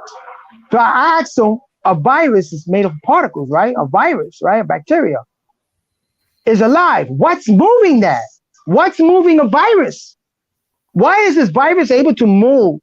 Why is these bacteria able to move around nature? What's giving it its animation? You know what I'm saying? Mm-hmm. And they were like, oh. I tell them, bro, frequencies, vibrations, and sound. Ngozi got on, bro, he left. Because when he found out, he says, oh, what? You went to New York University? You studied music technology? You were studying to be an acoustical engineer? So you know about tones and frequencies and how important that is. Because as an acoustical engineer, you can also be what they call in surveyor, an engineer where you go around neighborhoods and you test the noise pollution. So certain, before they build certain complex or build certain things around the city, they got to call certain engineers. One of them is an acoustical engineer. He got to make sure he has to measure the dB, make sure that in that area there is not toxic vibration, toxic tones, because that can affect us. That's why they tell you never buy a house or never build upon whether you see those power grids. Because if you go walk around those power grids, Tori, and you put one of those tone generators, it's gonna go off the chart. It's emanating tones and frequencies, power of tones and frequencies. That's gonna affect you. That's gonna even cause cancer. That's gonna cause lumps because those viruses in you are gonna clump together. It's gonna go, girl, what you doing? It's gonna cause all of that. That's acoustical engineering. That's a part of different science that a lot of these. Look at my grandson. He's 13 years old. Play football. What's up? That's Tori, my brother. How you doing? He plays football. He's a jock. He's a jock. I call him a jock. Yeah. So you know that's important. Well, so there are people out here that study that. So I study that and I try to bring it. I try to bring it to the fold. They ran from that and that's why Unc will never have a conversation with me. He goes, "Oh, pseudo, brother. You know what pseudo is? It means to be ungenuine. I'm genuine. I will let you know straight off the bat. If I talk about acoustical engineering or any of acoustic or tone frequency, I'm going to bring you peer review. I'm going to bring you actual science books and stuff. You know what I'm saying? You know, I could show that to you because I study that. But Unc, yeah, you know, he leads into that. Oh, he started that whole pseudo stuff. And you know what it is, Kotori? They throw shit on the fan and it gets over everybody. You know, you heard that term? You know what I'm saying? So we got to be careful. I love my brothers and sisters. I love them and all. But I have to be real. I got to be real. And I got to tell them, look, I don't know it all. But I know what I know. And what I don't know, I'm going to find out. Yeah, I'm going to ask you questions. And I'm going to look it up. I'm going to tell you, where can I go to find that source? Where can I go to find the answer to that question? Where? Point me in that direction. Point me to the books in the library. Where? Right? Yeah. Okay. Yeah. Mm-hmm. Yeah, I was even like, I started getting into pretendianism. You know what a pretendian is, right? No, educate me. I don't. When you mention that, I don't know what that is, bro. But you mean like I try to break it down, like pretend, like you're pretending. What is that? Educate me. I don't know. Oh, well, basically, a pretendian is, you know, someone who believes that they're a Native American, right? And they basically like claim to be like a Native American and have Native American ancestry, you know, when they have little to none. That's basically like what a pretendian is. I don't know if you know who Dane Calloway is. Dane Calloway. Yes. Yeah, yes. One of my friends. Yeah. That's one of your friends. Mm-hmm. Oh, wow. Dane Calloway. Yeah, because you see, Dane Calloway is very intelligent. He's got a lot of information. Also, like the Top Hat dude. Top Hat. But Top Hat to me, he needs a little more. He's not like Dane Calloway. Dane Calloway he has a lot of more knowledge. Mm-hmm. He could tie a lot of those knots. You know, he could tie a lot of those things together. But yeah. So that's what pretend to be Native American, but you have no DNA, no bloodline, right? That's what you're saying. Yeah, you have little to nothing. I have a little Native American. Yeah. Caribbean, Taino. Yeah, Taino.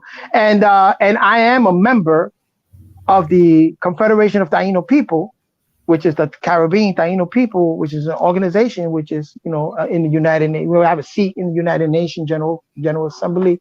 And yeah, I'm a card member holder of the Confederation of Taino People, which are Native American. But this is it. This is, Tori, this is just part. If you do your DNA, this is just part of who we are. Mm-hmm. And I could tie Native American back into Africa. Yes, what, Mama? What? Okay. Oh, why is it? I'm sorry, I gotta tend to this little thing.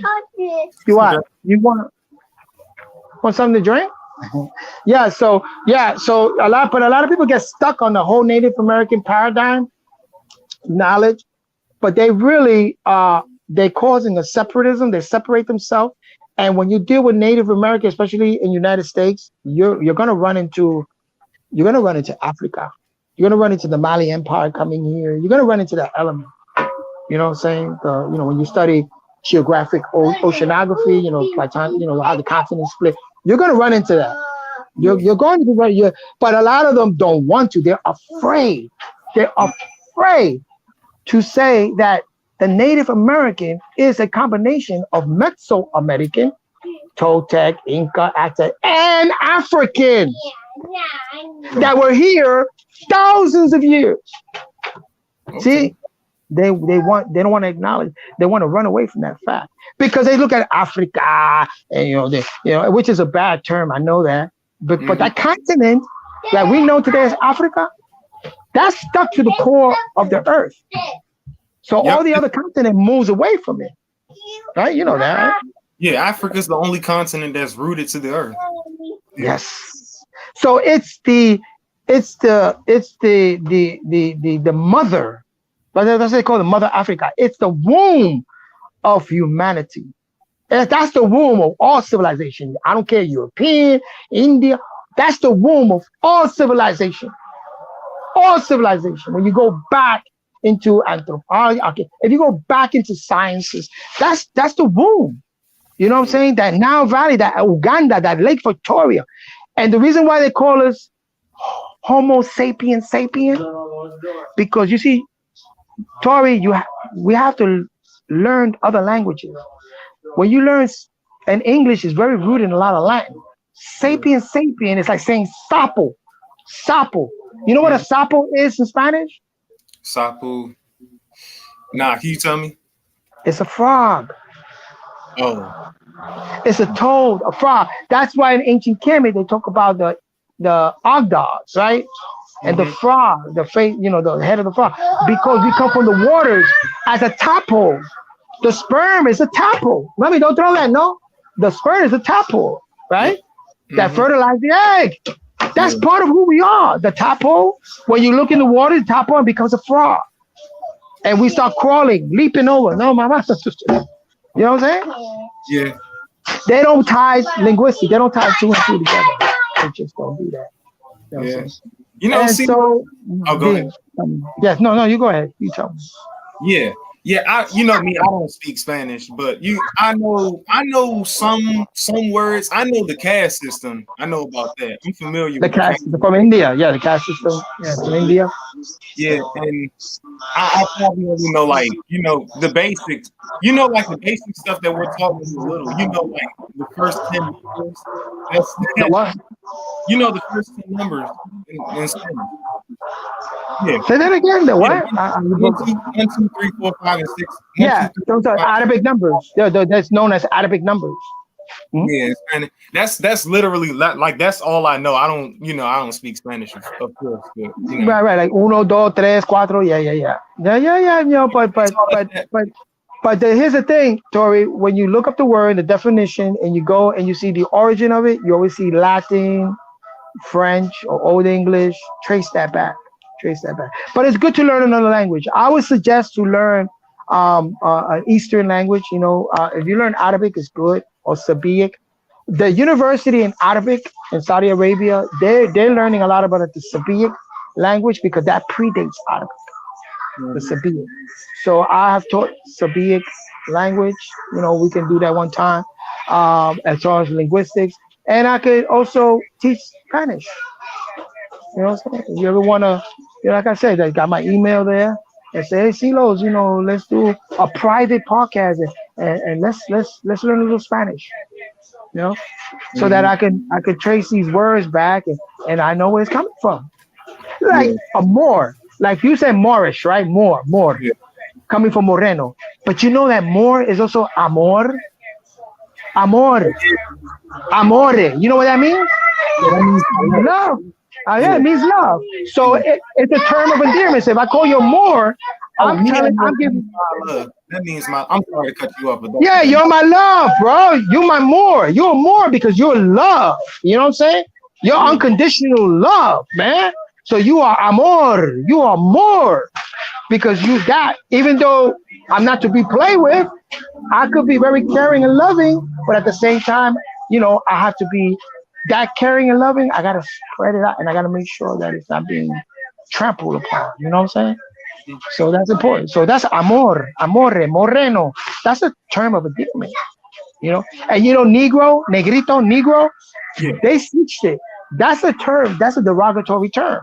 But because nigger and negar is black, right? It's in Latin. The O means dead. So the black dead, the dead black mind is called negro. Yeah. But they switched it. The true term is moreno, my loved one.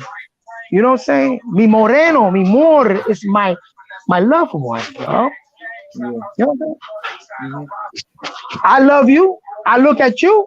I see your skin color. My grandfather. If I show you a picture of my grandfather, African. And I look at it. I come from the womb. You look at my mother. I come from the womb of a melanated, what you call black woman, a Spanish black woman, Caribbean woman. I come from that womb. Yeah. My family, Haiti, Mali, my family. Yep. Yeah.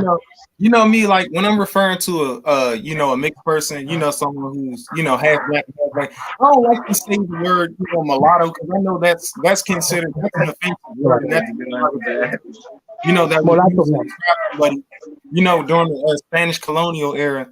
Someone who had a black mother and a Spaniard father.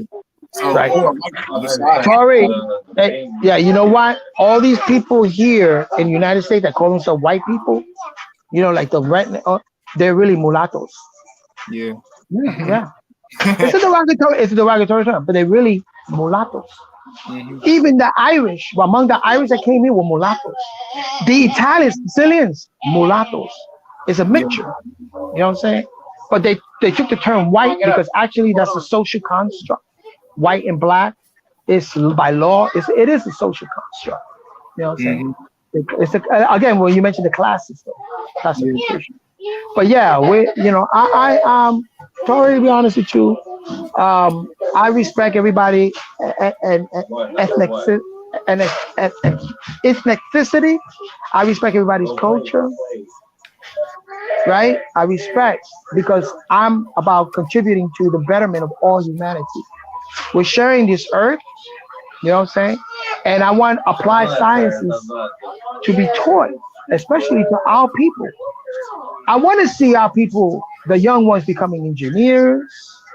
You know what I'm saying? Not too much doctors, because that's pharmaceutical, and lawyers and law, but to become engineers, applied science. That's how I look. Betterment of and even humanity. That's the word that I like to. But I deal more. I want to see my family thrive first, then my community, my tribe, my nation, my ethnic, and all melanated people around the world. I want to see them. I want to make sure that we're protected. We're good.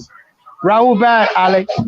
Well, Hey, man, it's like the majority of the population in Puerto Rico, they're like,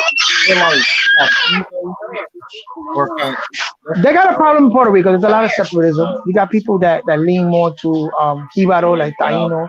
Then you got people that lean more to their Spanish, their Spanish culture and the Iberian culture, they whites. And then you have your African.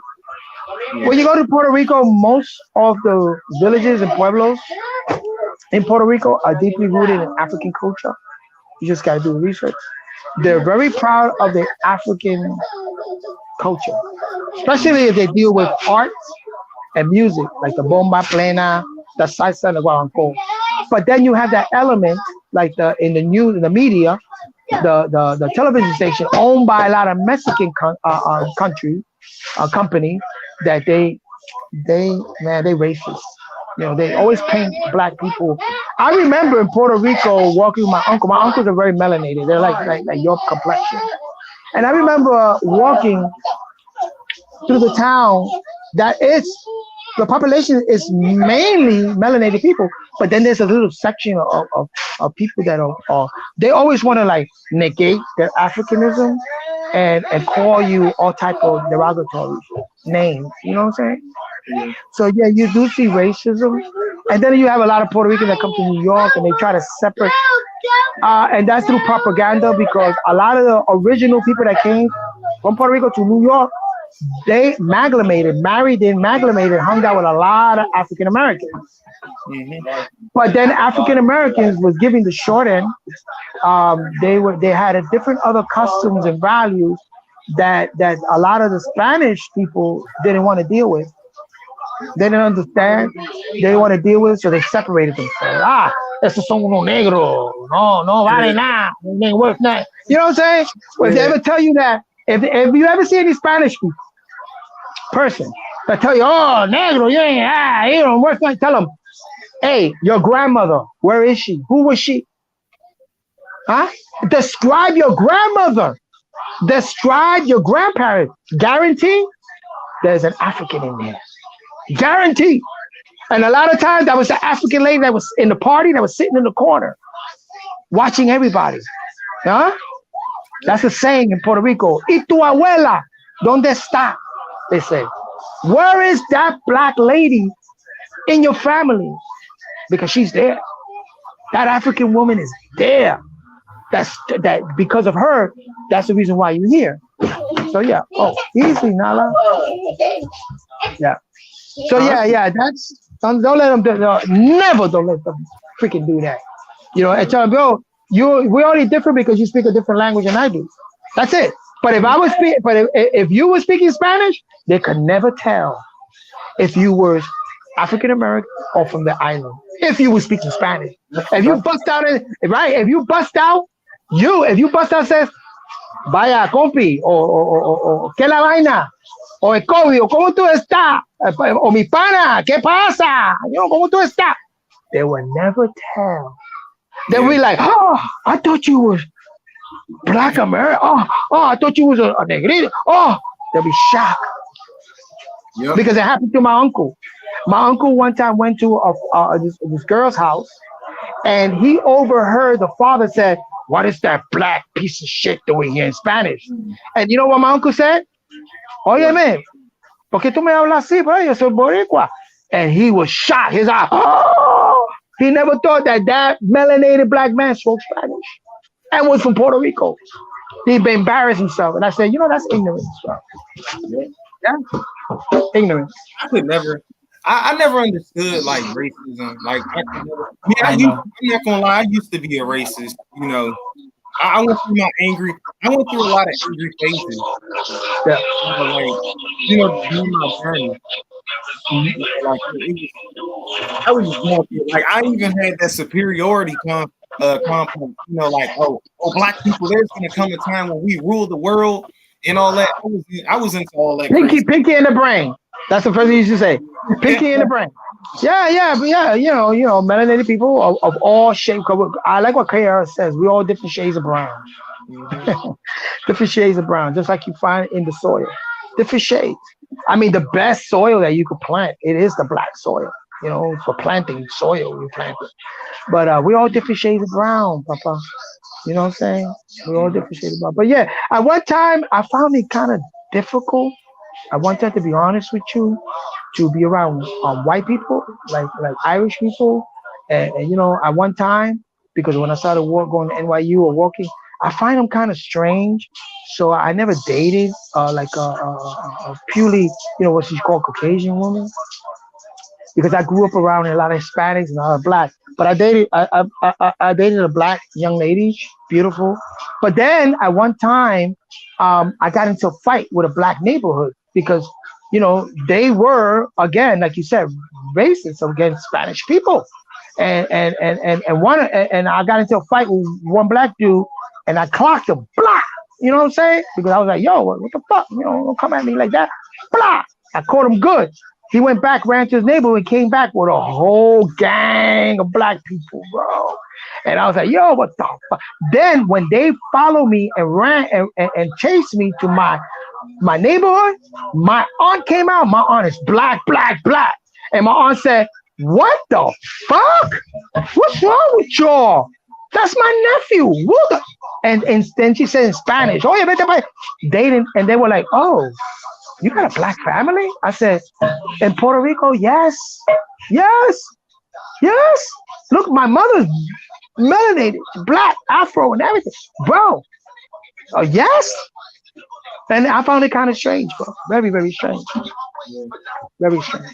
I just found it amazing. Like, I'm like, wow, the Spaniards, like when they conquered the indigenous people and, you know, brought African people over here. They brought them over here as slaves, and when they were mixing with us, they were like they made like an entire caste system with it's like over 100 like Spanish words that they use to identify somebody based on their Oh. Yeah. I just found that amazing. Like that's crazy. Yeah, and Tori, all of that leaked over to hey, she grabbed my beer. That girl. Don't tell me she grabbed my beer. This is good too. And I almost finished it anyway, so I'm done. Yeah. All of that leaked over to in today's day and time because I have seen some of the podcasts where I left Ali and stuff like that. And one time she believed that there's mixed people, and they talk about mixed people. But I'm gonna tell you something, Tori. You see how you look? Have you done your DNA? Have you done your DNA? Nah, I haven't done it yet. Let me tell you something. I met a brother, dark like you, beautiful melanin. He did his DNA. You know that he found he had 12% Caucasian? I was surprised. He was shocked. He was like, what? He says, yo, 12% Caucasian? You know that I got 48% African?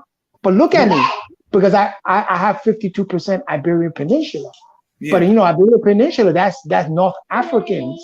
That's the Amazon, North African, what they would call Berbers, which is derogatory. But those are the Mali, that empire that went into Spain and stuff like that. No. And so people look at me, my hair texture, but they would never imagine that my mother, very melanated, Afro, curly hair, all my grandkids, they never would imagine this. You know what I'm saying? Never. Tori, my mother was what?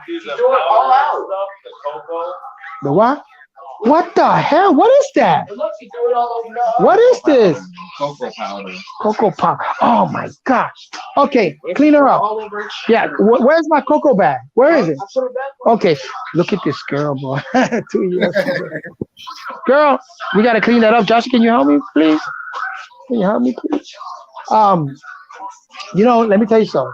So my mother moved to a Jewish and Italian neighborhood, right? So my mother's very melanated. So my mother was walking in a baby carriage, and she had me. When I was born with blonde hair. Can you believe that? Blonde hair. Yeah. My sister is dirty blonde with hazel eyes. So she's walking this neighborhood with me and my sister. You know that the people in the neighborhood, girl, look at you. I gotta put you in the bath now. Yeah. So you know what the women in the neighborhood one time told her? They stopped her and said, "Oh, so whose kids are you babysitting?" I want to clean all that stuff up from the Whose kids? Go get me the broom and the thing. Whose kids are you babysitting? You know what my mother said? Babysitting. These are my kids that came from here. This vagina. Are you stupid? I gotta put this down. Or maybe I should wait till your mother comes. She comes in at 5. She can put you. Yeah, is that crazy? My mother said, "Wow." And then my sister, she got dirty blonde hair, hazel eye. Then my other sister is very melanated, but she has straight hair. Mm-hmm. I got bushy hair.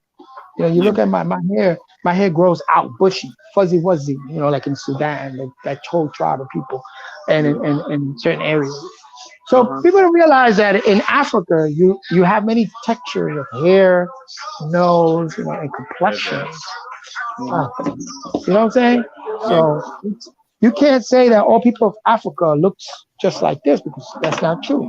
Yeah, some look a little Indian. That's the most diverse continent. Yeah.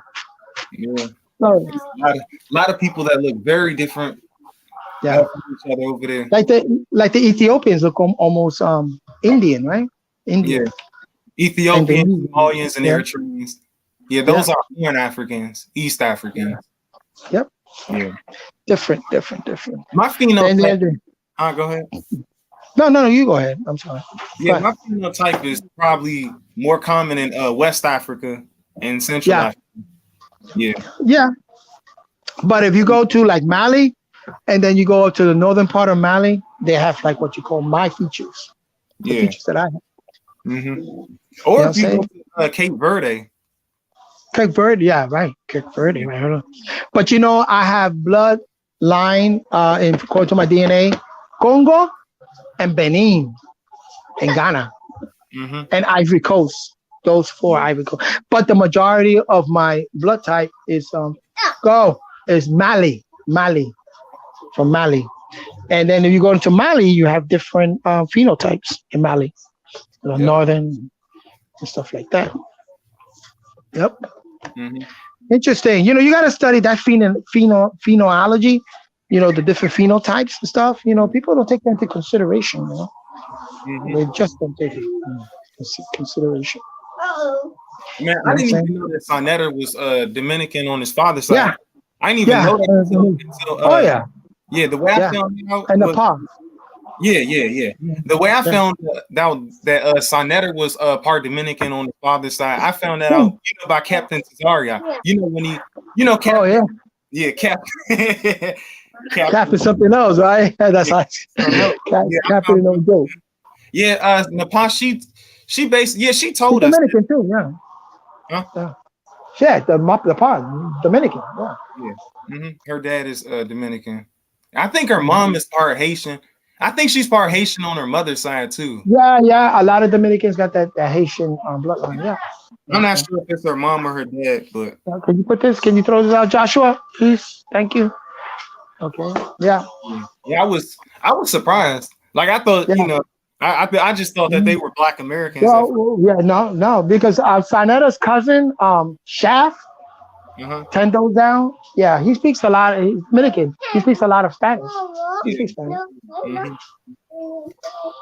When your mother comes, she gotta put you in the bath.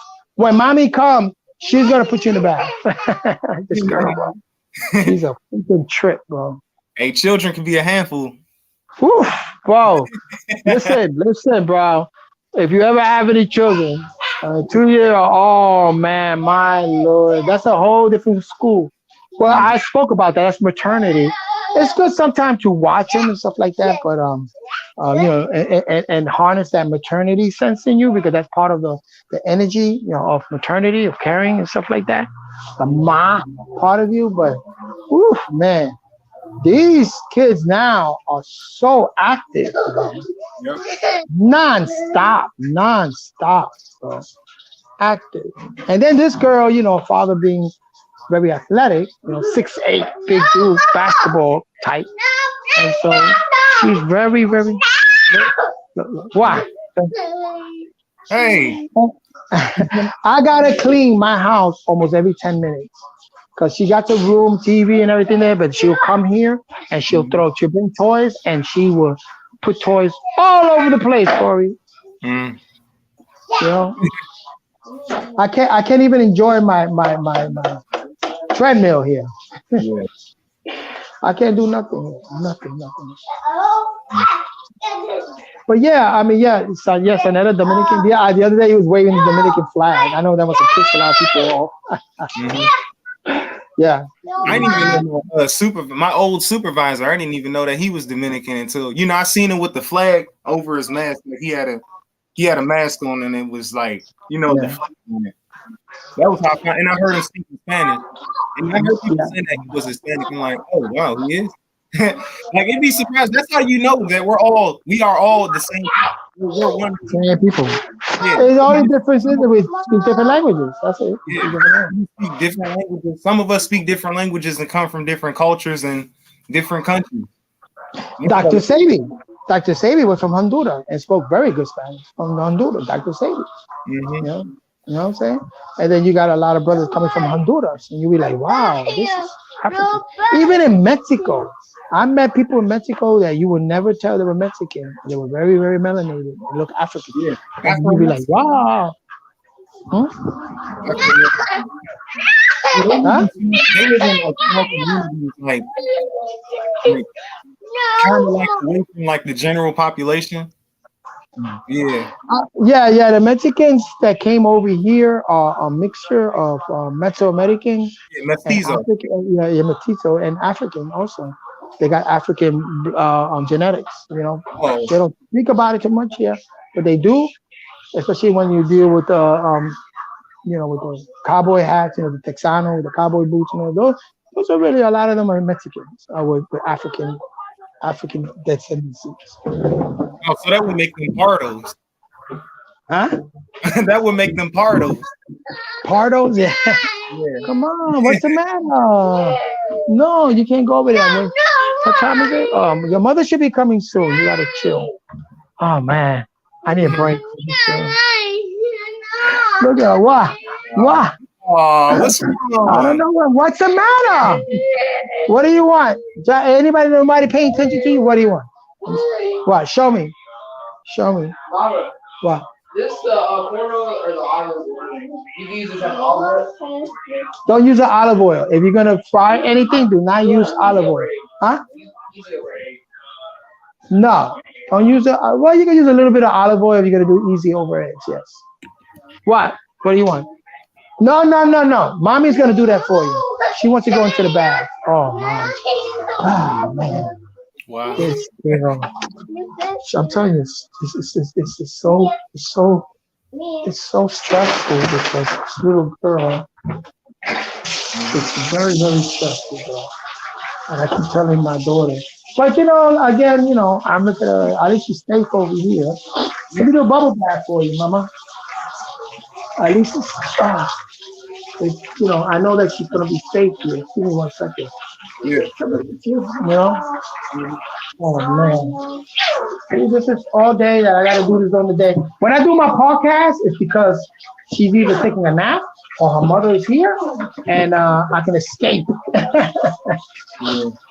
I can escape. Oh, Man, come here. I seen that. I was watching that one debate. The after party debate that Yeah. What happened with that? Yeah, I was watching. You were on there and I was talking about Ishmael and the Arabs and all that. They brought that up. Yeah, huh? They brought the Ishmaelites and all that up. Yeah, she brought up the Ishmaelites, and you were explaining how the Ishmaelites they are the Arabs, or how the white. Yeah. They are You just have to follow the family line. The Medians, the Quraysh. Yeah. That's Islam. Neftali was saying that they're black. I mean, well. Yeah, they're black. They're a mixture of black and Sumerian blacks. Yes, it's Sumer. Yeah, black. They are black. The original ones, the black Arabs. Yeah. The tribe of Quraysh. Prophet Muhammad was from the tribe of Quraysh, which was from the Kedar, which was one of the sons of Ishmael. When I go to the mosque, it's all kinds of different people in there. There's different people in there. Uh-huh. A lot of Pakistan. They're Arab. They run it. Yeah, they run. The Pakistanis run that mosque. Yeah, well, it's mainly like African Americans that run it. Oh, really? Nice. Yeah. Okay, play. Black people. Oh, wow. Yeah, it's African Americans in there. Africans. Some Indonesians. Some maybe some Indians, East Indians, maybe. And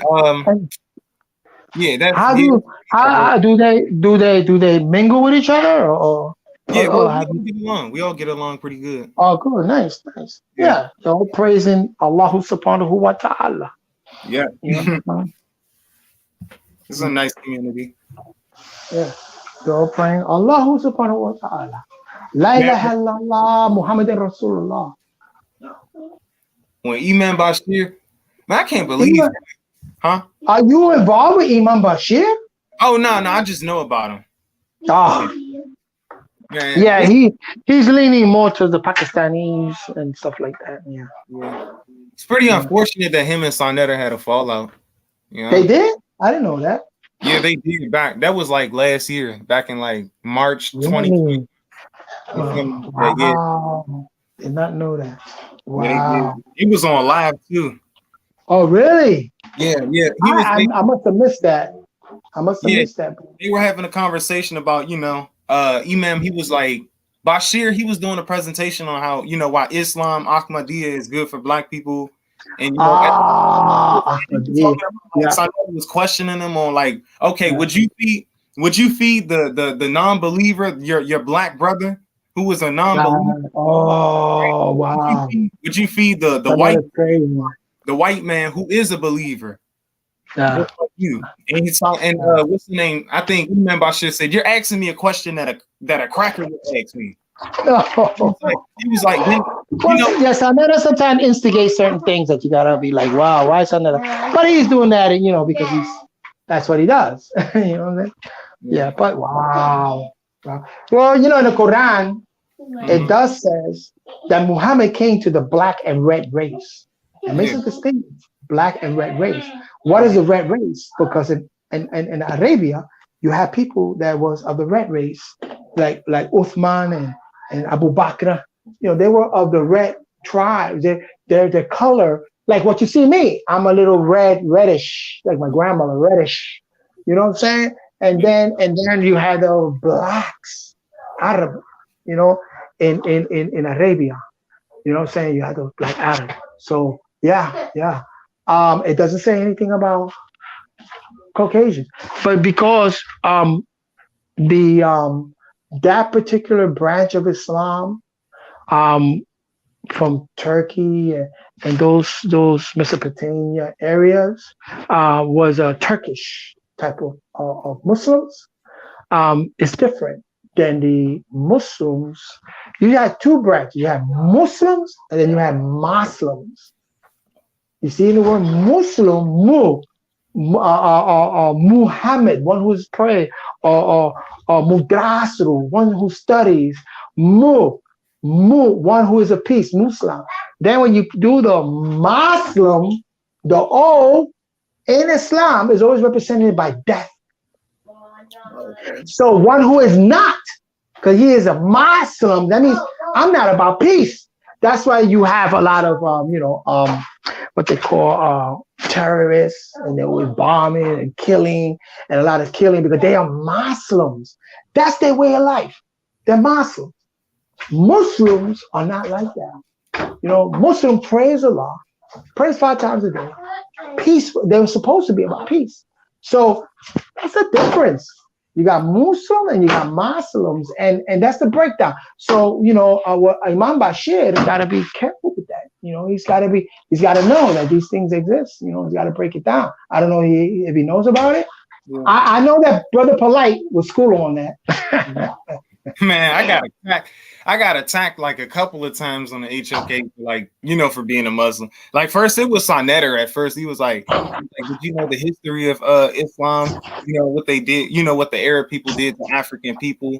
They were, how they were like cutting the heads off of African people and all that and putting them on sticks. And he was like, did you know that, brother? I was like, yes. He was like, you did? And you still wanted to be a Muslim? I was like, I didn't. And then he was like, damn, what's wrong with you, Tory? Listen. It's called hasty generalization. That's a logical fallacy. You can't paint everybody, all Christians. No, don't do that. Stop. All Christians, all Israelites, not even all Europeans. You can't paint them with the same brush. You know what I'm saying? That's not fair. So yeah, there are those again like Muslims, one who are not about peace. Of course, yeah, they've done a lot of things in history. They've done a lot of things that's recorded that has been derogatory towards African people in the central of Africa. Yes, but then you have a lot of Africans who accepted Islam, which is an actual African practice. Islam, state of peace, of tranquility, that took this Turkish idea and accepted it, but they kept their traditional oral traditions. They kept their oral traditions and just mixed Islam. So look at Timbuktu. Tell them, did Timbuktu, the people that lived in Timbuktu and those mosques, did they have slaves? Were they part of that whole slavery narrative? No. That was an institution. That was a university. Yeah. You know what I'm saying? So no, not all Europeans. Not all Europeans were involved in the slavery. No, that was a particular house of people that were invested in human trafficking. Like today, you got a couple of Chinese people that are into human trafficking. Russians, even in Africa, there's human trafficking. Even in Africa. You know what I'm saying? You see this. So you can't say that everybody is like that, you know? Yeah, You know something about the Moors? They call themselves Muslims. They would say that we're Muslims too. They would say like we're Moorish American Muslims or something like that, or that we're whites. Because that term amore, Yeah. it's a Latin and it's a Moorish Latin. A lot of the Hausa people or a lot of people from Mali went and because you see, it was originally in Spain and Portugal known as Andalusia. Andalus, anda is a Mali word which means traveler. They travel into Andalus.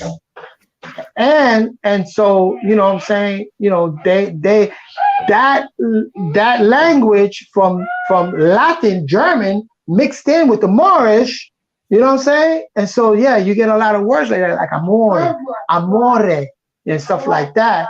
And those people that came from Mali and went up there, yeah, they accepted the lifestyle traditions of Islam. Mm-hmm. Yeah. Those were your houses in Granada, in what is it? Granada, Seville. Huh? No, sorry, you can finish.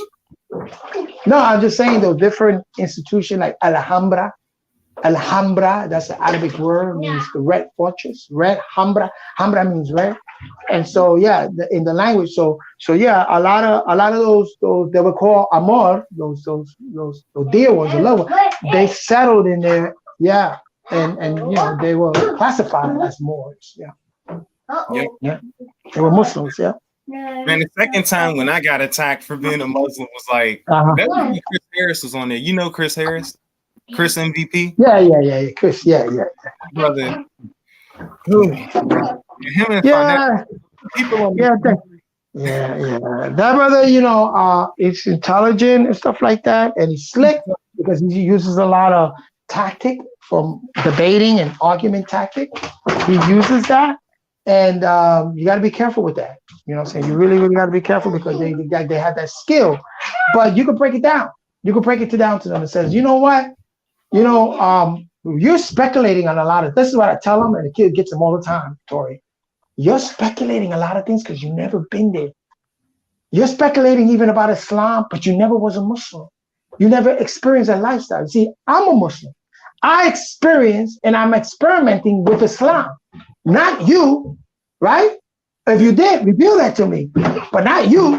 You know what I'm saying? So you're just speculating. You know, you don't know. You didn't experience that. You don't know about that. Yeah. Shit, I'm a Christian and an atheist. I used to be a Christian and an atheist. I was also what you call it? A pretendian. I know not a pretendian. I was all that. Even you know what? Yeah, you are a primordial being having a physical experience. Yeah. That's why I am. I'm a primordial being.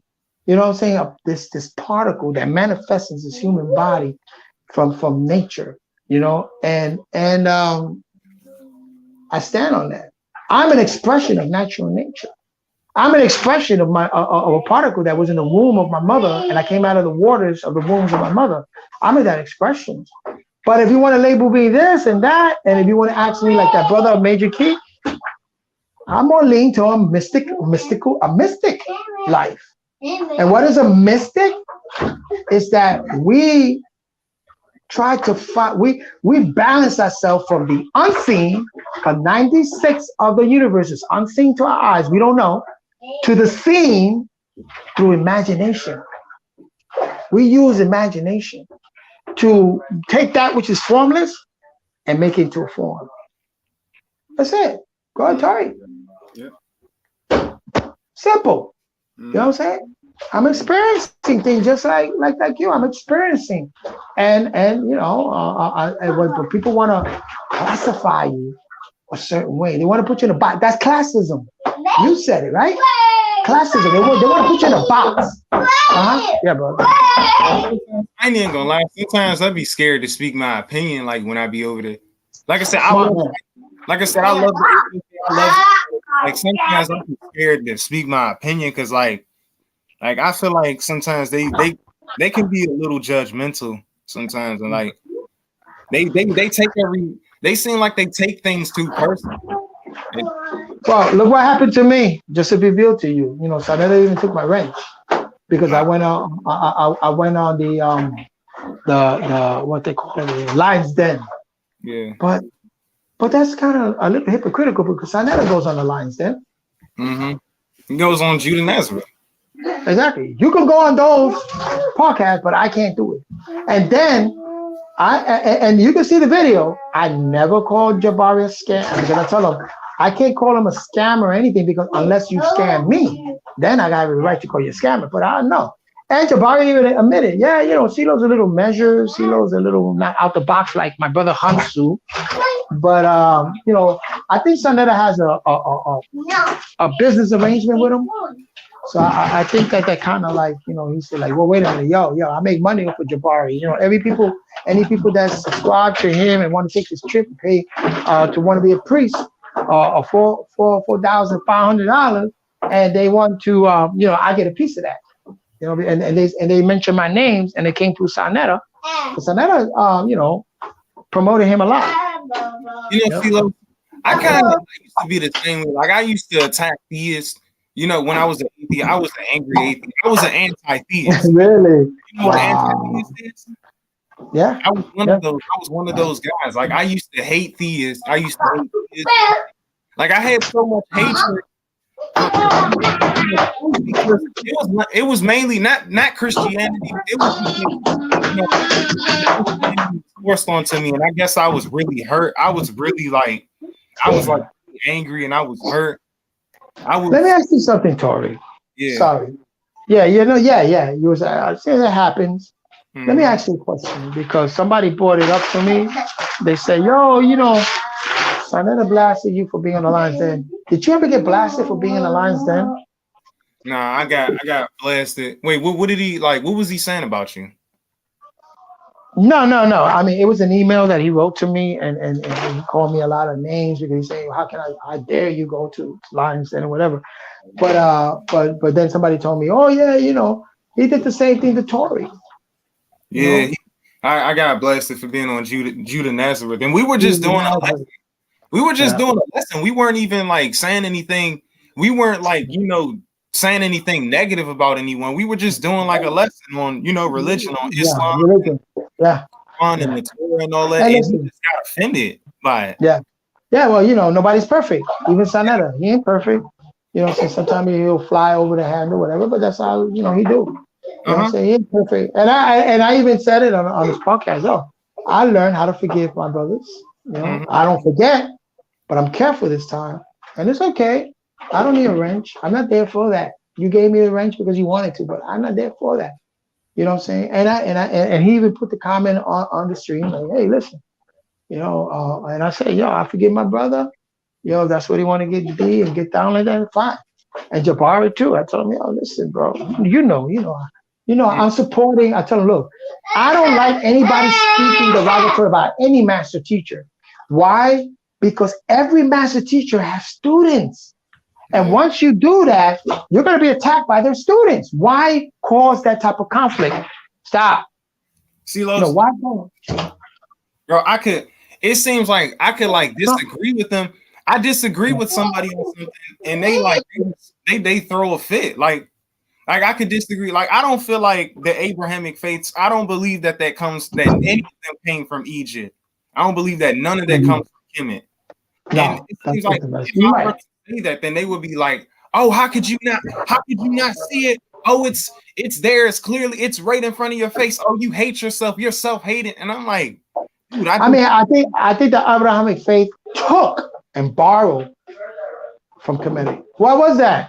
Huh? Oh.